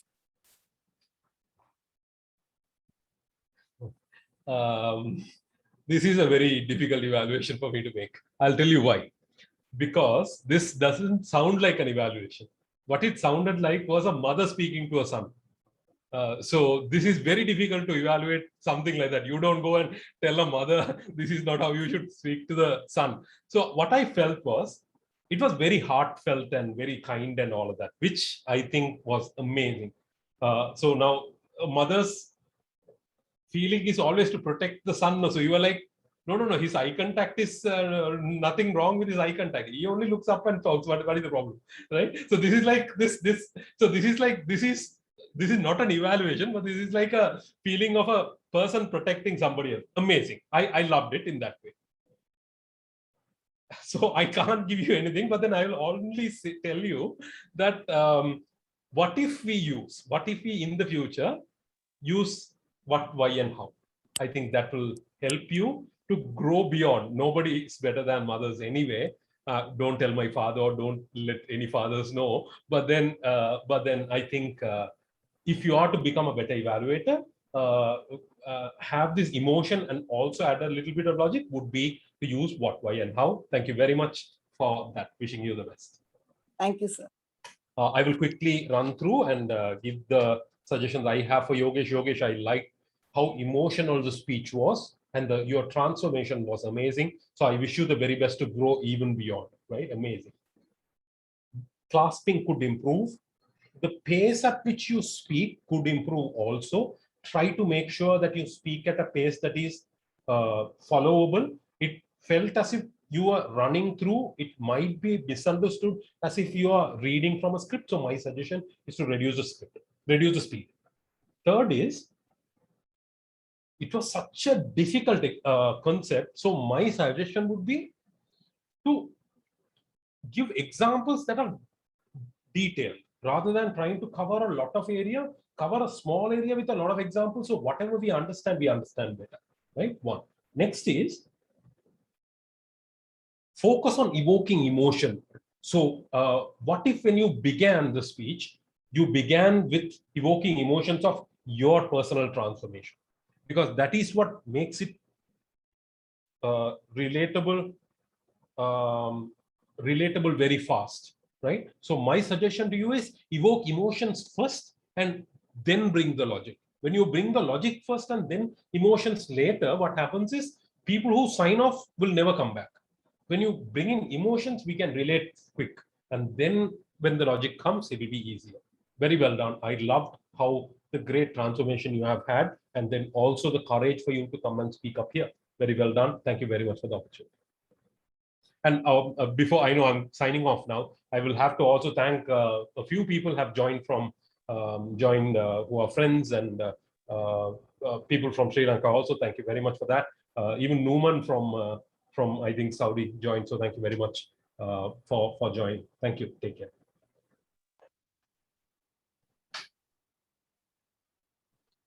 Thank you, sir. Thanks for the wonderful evaluation session. And sir, if you have time, can we have 5 minutes of QA session? Yeah, sure, of course. Okay, sir. Okay.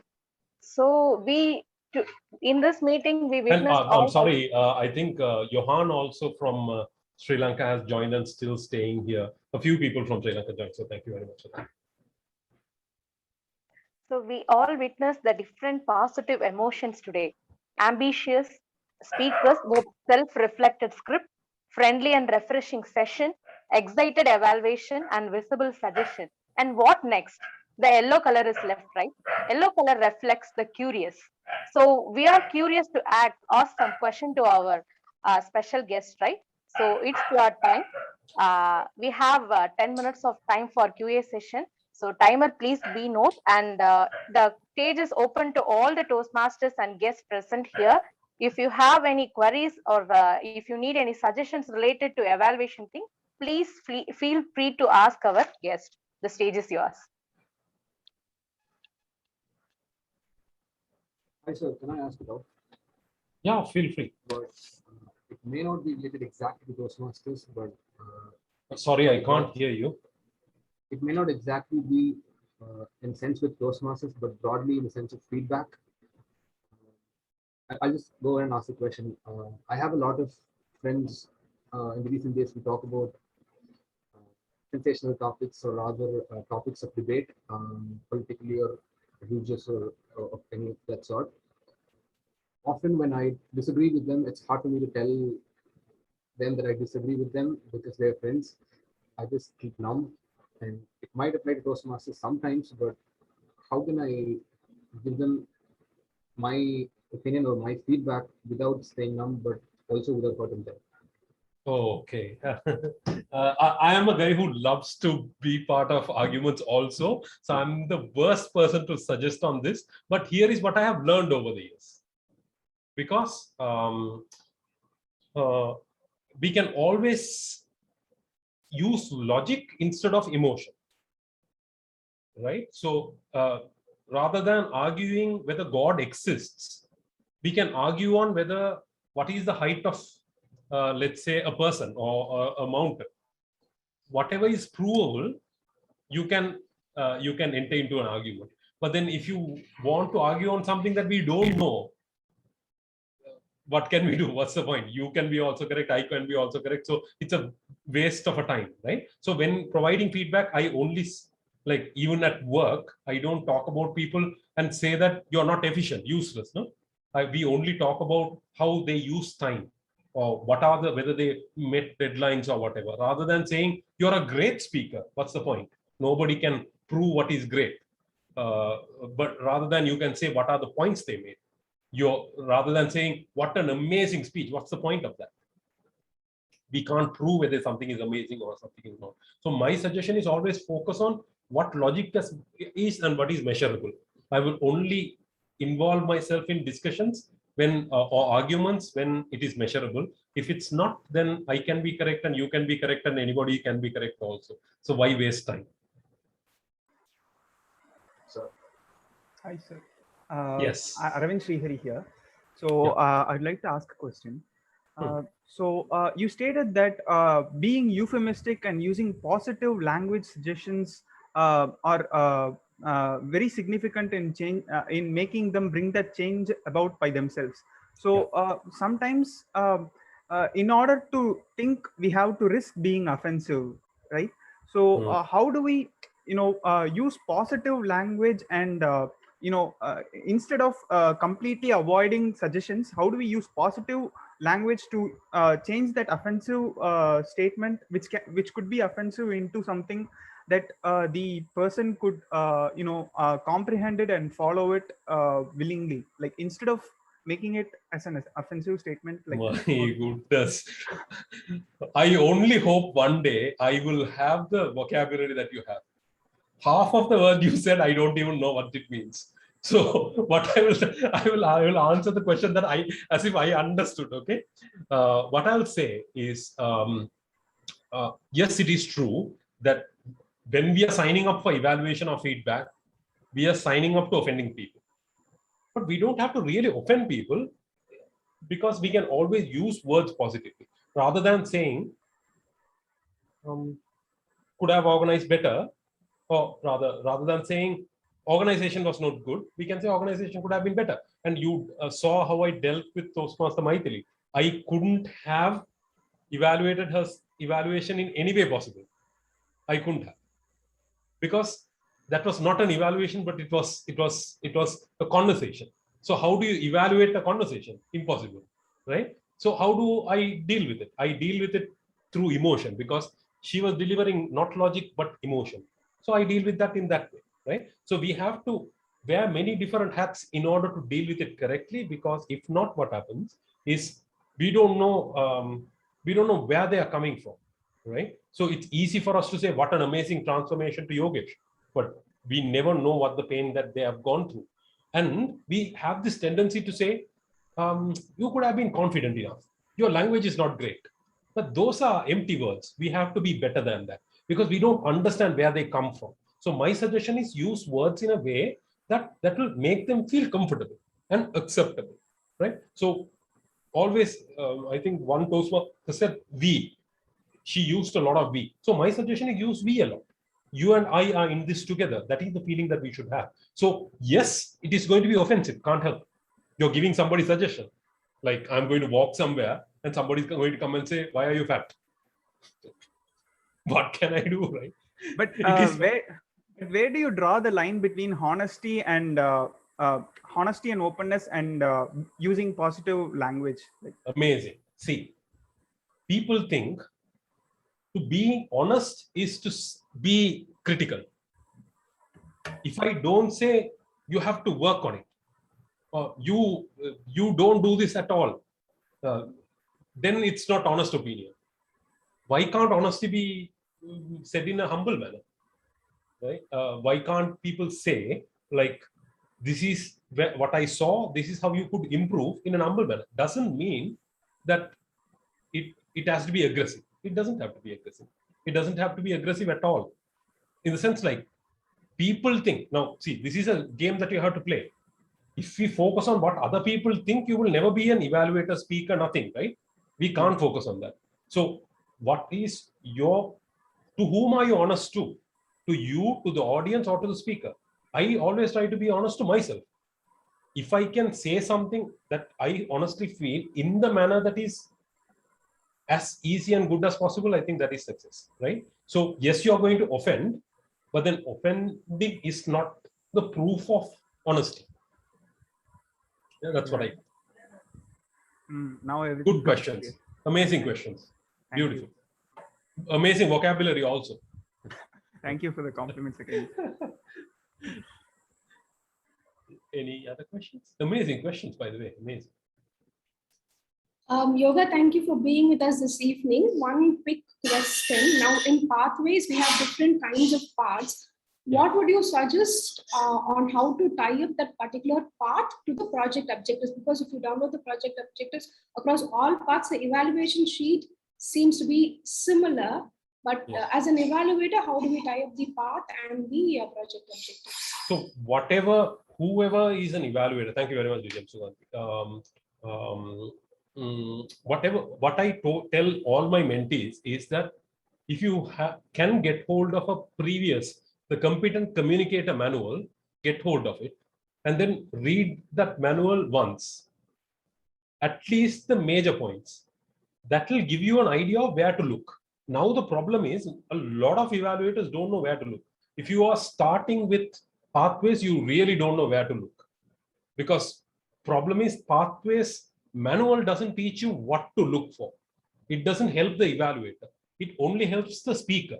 So my suggestion to you is have a look at the competent communicator manual. I think online versions are available. So have a look at it, and then that will teach you where to look, rather than being the person who doesn't know where to look. But then that's why a few people are evaluating as what you excelled at, what you did well, and then what could improve. The problem is that is the only thing that we know. I think we have to go beyond that. We will stop for evaluations. We have to stop pathways, and we have to look at the competent communicator manual. Is my suggestion. It will not take more than half an hour, so have a look. Yeah. Any other questions before we conclude?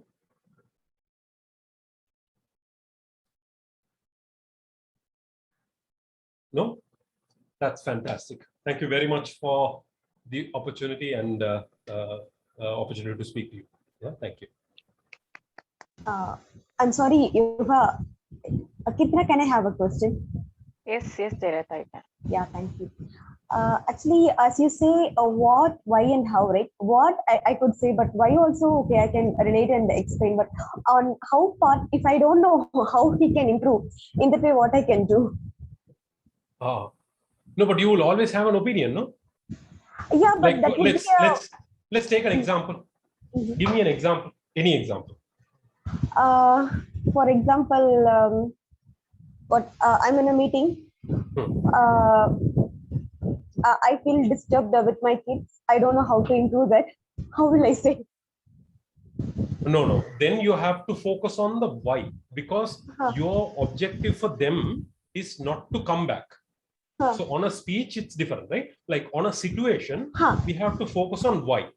If you now, for example, if you want a behavior to repeat, right, or not repeat, where you have to focus on is why. Because they have to understand what is the impact that behavior makes on somebody else, right? Let's say if it is a performance and you want the person to improve it and come back again, then the suggestion becomes much more important. For example, when somebody doesn't meet a deadline, right, you have to emphasize on how to meet the deadline the next time, right? Let's say somebody doesn't come to office on time at all. You can't tell them, look at me, I come to office on time. No, we have to focus on the behavior that has to be improved. We have to talk about how they have to come on time, right? So when it is a behavior that needs improvement, we have to focus on what needs improvement, what and why. And when it is a performance that has to be improved, we have to focus on what, why, and how has to have the greatest impact. Okay, but I do have one more point. Yes. For example, in Rajparat's speech, I experienced that his educational research he did, right? So Yes. From in Japan, how we help the personal behavior to social behavior. Even in India, we have this Montessori system. So I thought, why not this would be included in the speech? Of course, it is its own speech, but I can't say that is wrong. But the motive behind the speech is like how the Japan come out of this personal behavior to social behavior, right? We do have the system, and somewhere I thought it could have been included like that. So okay, so now this is like now we are trying to improve his speech by rewriting his speech. That we can't do. Like whatever his speech is, it is his speech. Whatever the painting he is trying to paint, we can only evaluate. We can't say, we can give suggestions, but we can't change the direction of it. Let's say I come and deliver a speech here saying that I love Sri Lanka. Right? If a very proud Indian comes and says, how can you come to an Indian Toastmasters meeting and say, You love Sri Lanka. You talk about how you love India. Might be. You No, can't. I have a contradiction to this point. But okay, let's come to that later. No, it's okay. Let's have the contradiction now. No, might be the Indian might say, but no Tamilian will say, I believe. Yeah, okay. Yeah, okay. I understand. I might agree with you also. Different story. But then here is my point. My point is, whatever the speaker has delivered is his speech. All what we can do is to evaluate what is given rather than trying to recreate. What is our objective? To uplift, right? We should never try to, that's why I also say, never repeat whatever the other person has said.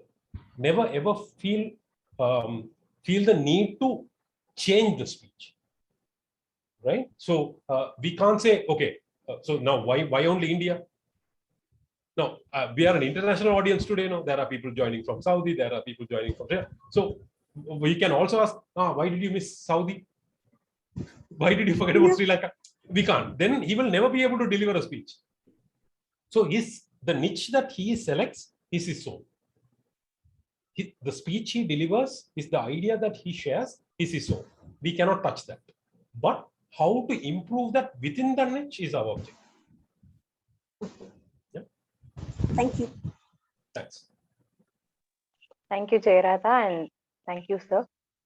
With this, I'm going to present my final analysis of Rainbow. So what I passed at the starting, I was standing in my balcony and watching the rainbow, and in the call, I'm having a lot of emotion. Today, I talked about a lot of positive emotion, but what happened exactly in my daily stand-up call, I'm getting a lot of negative emotions, frustration, anger, everything. But what I learned from Rainbow, if there is lot of positive emotion, negative emotion, there must be a single positive emotion there. I missed to get that. Then I realized my supervisor is creating a friendly environment in the middle of this negative emotion.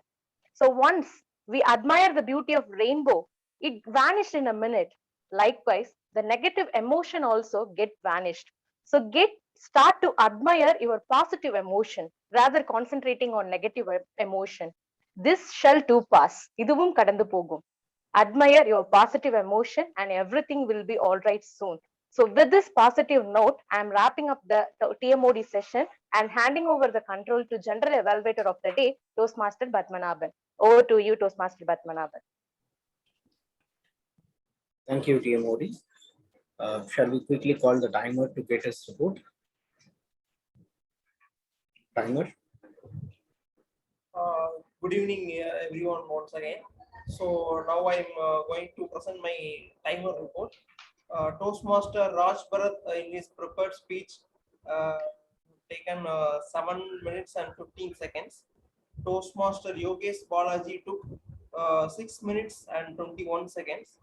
Distinguished Toastmaster Yogendraprasath in the educational speech have taken 39 minutes, and in the evaluation session, Toastmaster Nagendra Bharati took 3 minutes 20 seconds. Toastmaster Nachiyappan took 2 minutes 57 seconds. Toastmaster Jayarada took 2 minutes 35 seconds. Toastmaster Lalitha took 3 minutes 30 seconds. Toastmaster Arvind took 3 minutes 35 seconds. Toastmaster Maitree took 2 minutes and 35 seconds. And finally, we had a question and answer session for 13 minutes. Thank you.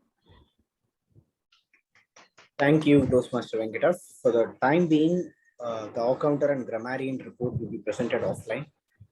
So I'll be crisply giving my General Evaluators report. So actually all the role players, most of the role players turned up at 2:45 itself. So we gathered at 2:45, but most of them couldn't start at that time. So we ended up starting the meeting at 3:15 or something. So at this point, maybe we need support from all the role players to get this done. And TMOD, congratulations. And you came up with a very lighter content, because this particular meeting has a 40 minutes workshop, another meeting in the meeting. So the lighter and enjoyable content you had in this particular meeting, and prepared speeches and evaluations, I don't have any words. இந்த திரை விமர்சனத்துல சொல்லுவாங்கல்ல, ஏற்கனவே இந்த திரைப்படத்தை அதிக அலசிட்டதுனால நம்ம அடுத்த திரைப்படத்தை பார்க்கலாம். அந்த மாதிரி நிறைய அலசியாச்சு. நம்ம பேசுறதுக்கு ஒண்ணும் இல்லை. So, thank you, congratulations, and thank you to both the XCOM teams for arranging this joint meeting and a wonderful workshop. Thank you, Yogan, DTM Yogendraprasath, for the excellent workshop. Thank you. Over to you. I'm handing over the stage to Toastmaster President Paralibalu. Evaluator. Thank you, everyone, for such a wonderful session. Before I have my closing remarks, I want to invite the president of TCS, Maitree, to have her remarks throughout the meeting. She's worked as a role player and as the president, dual role. Toastmaster, face with us. Thank you, Toastmaster Parali. Good evening once again. So what I felt is I have completely enjoyed this meeting, because whole meeting I never switched off my camera. I was just enjoying all the things what happening in and around. It never got any struck in between. So thank you, DTM Yogendraprasath, for your wonderful session. I never felt bored at anything. I started to taking notes also. So thank you. And thank you, Tamilutru, because it's our second joint meeting. And thanks for your cooperation and a time that we have spent together. Looking forward for the meetings together in future also. Thank you. Over to you, Toastmaster Parli. Thank you so much, Toastmaster. For my closing remarks, I have something written on camera.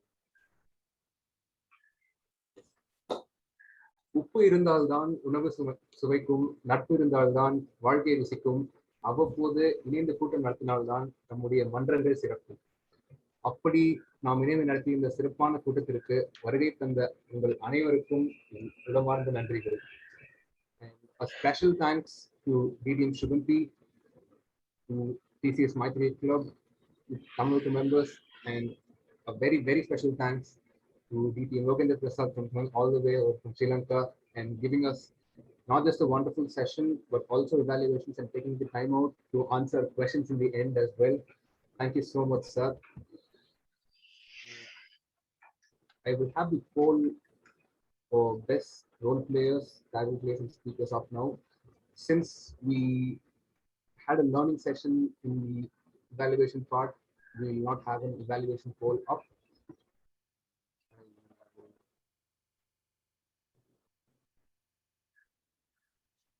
Can everyone see the poll?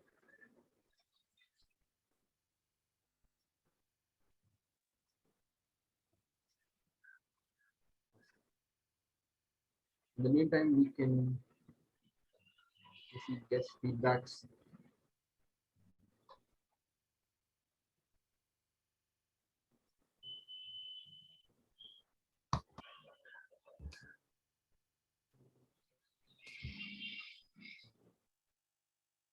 M. Norman, DTM.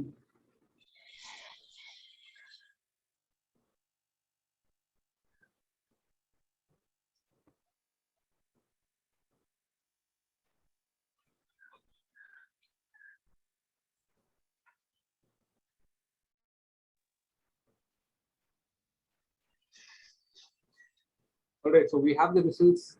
The best role player goes to Toastmaster Keetana.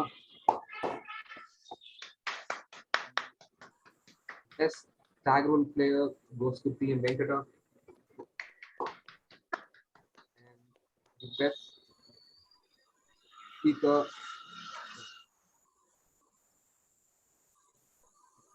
I think I'm going to mistake with the speaker, but congratulations to both speakers. You did very well today.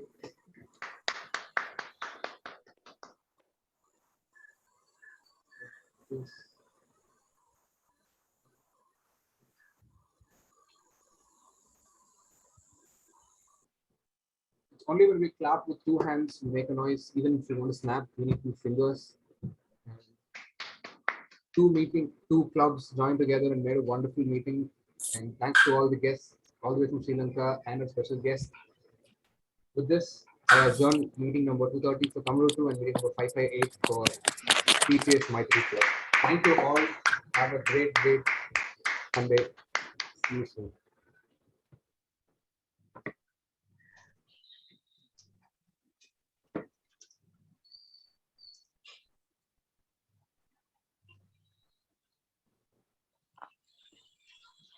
பரலி நம்ம picture எடுத்துட்டோமா? That's all.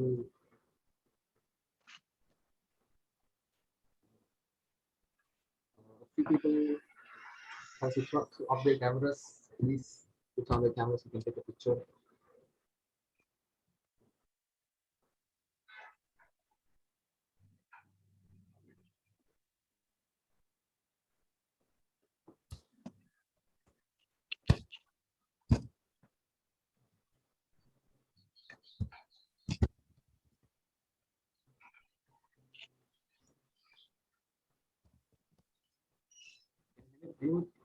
Can you help me with the link of my laptop is not happening.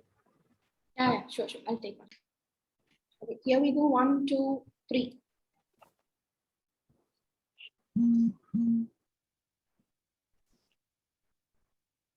Thank you so much. Thank you all again. Thank you, sir. Thank you, everyone.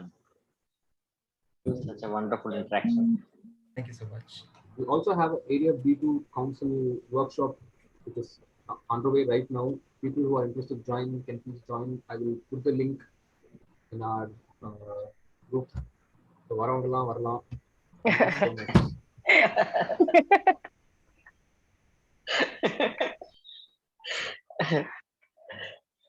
Okay, கண்டிப்பா வரும்.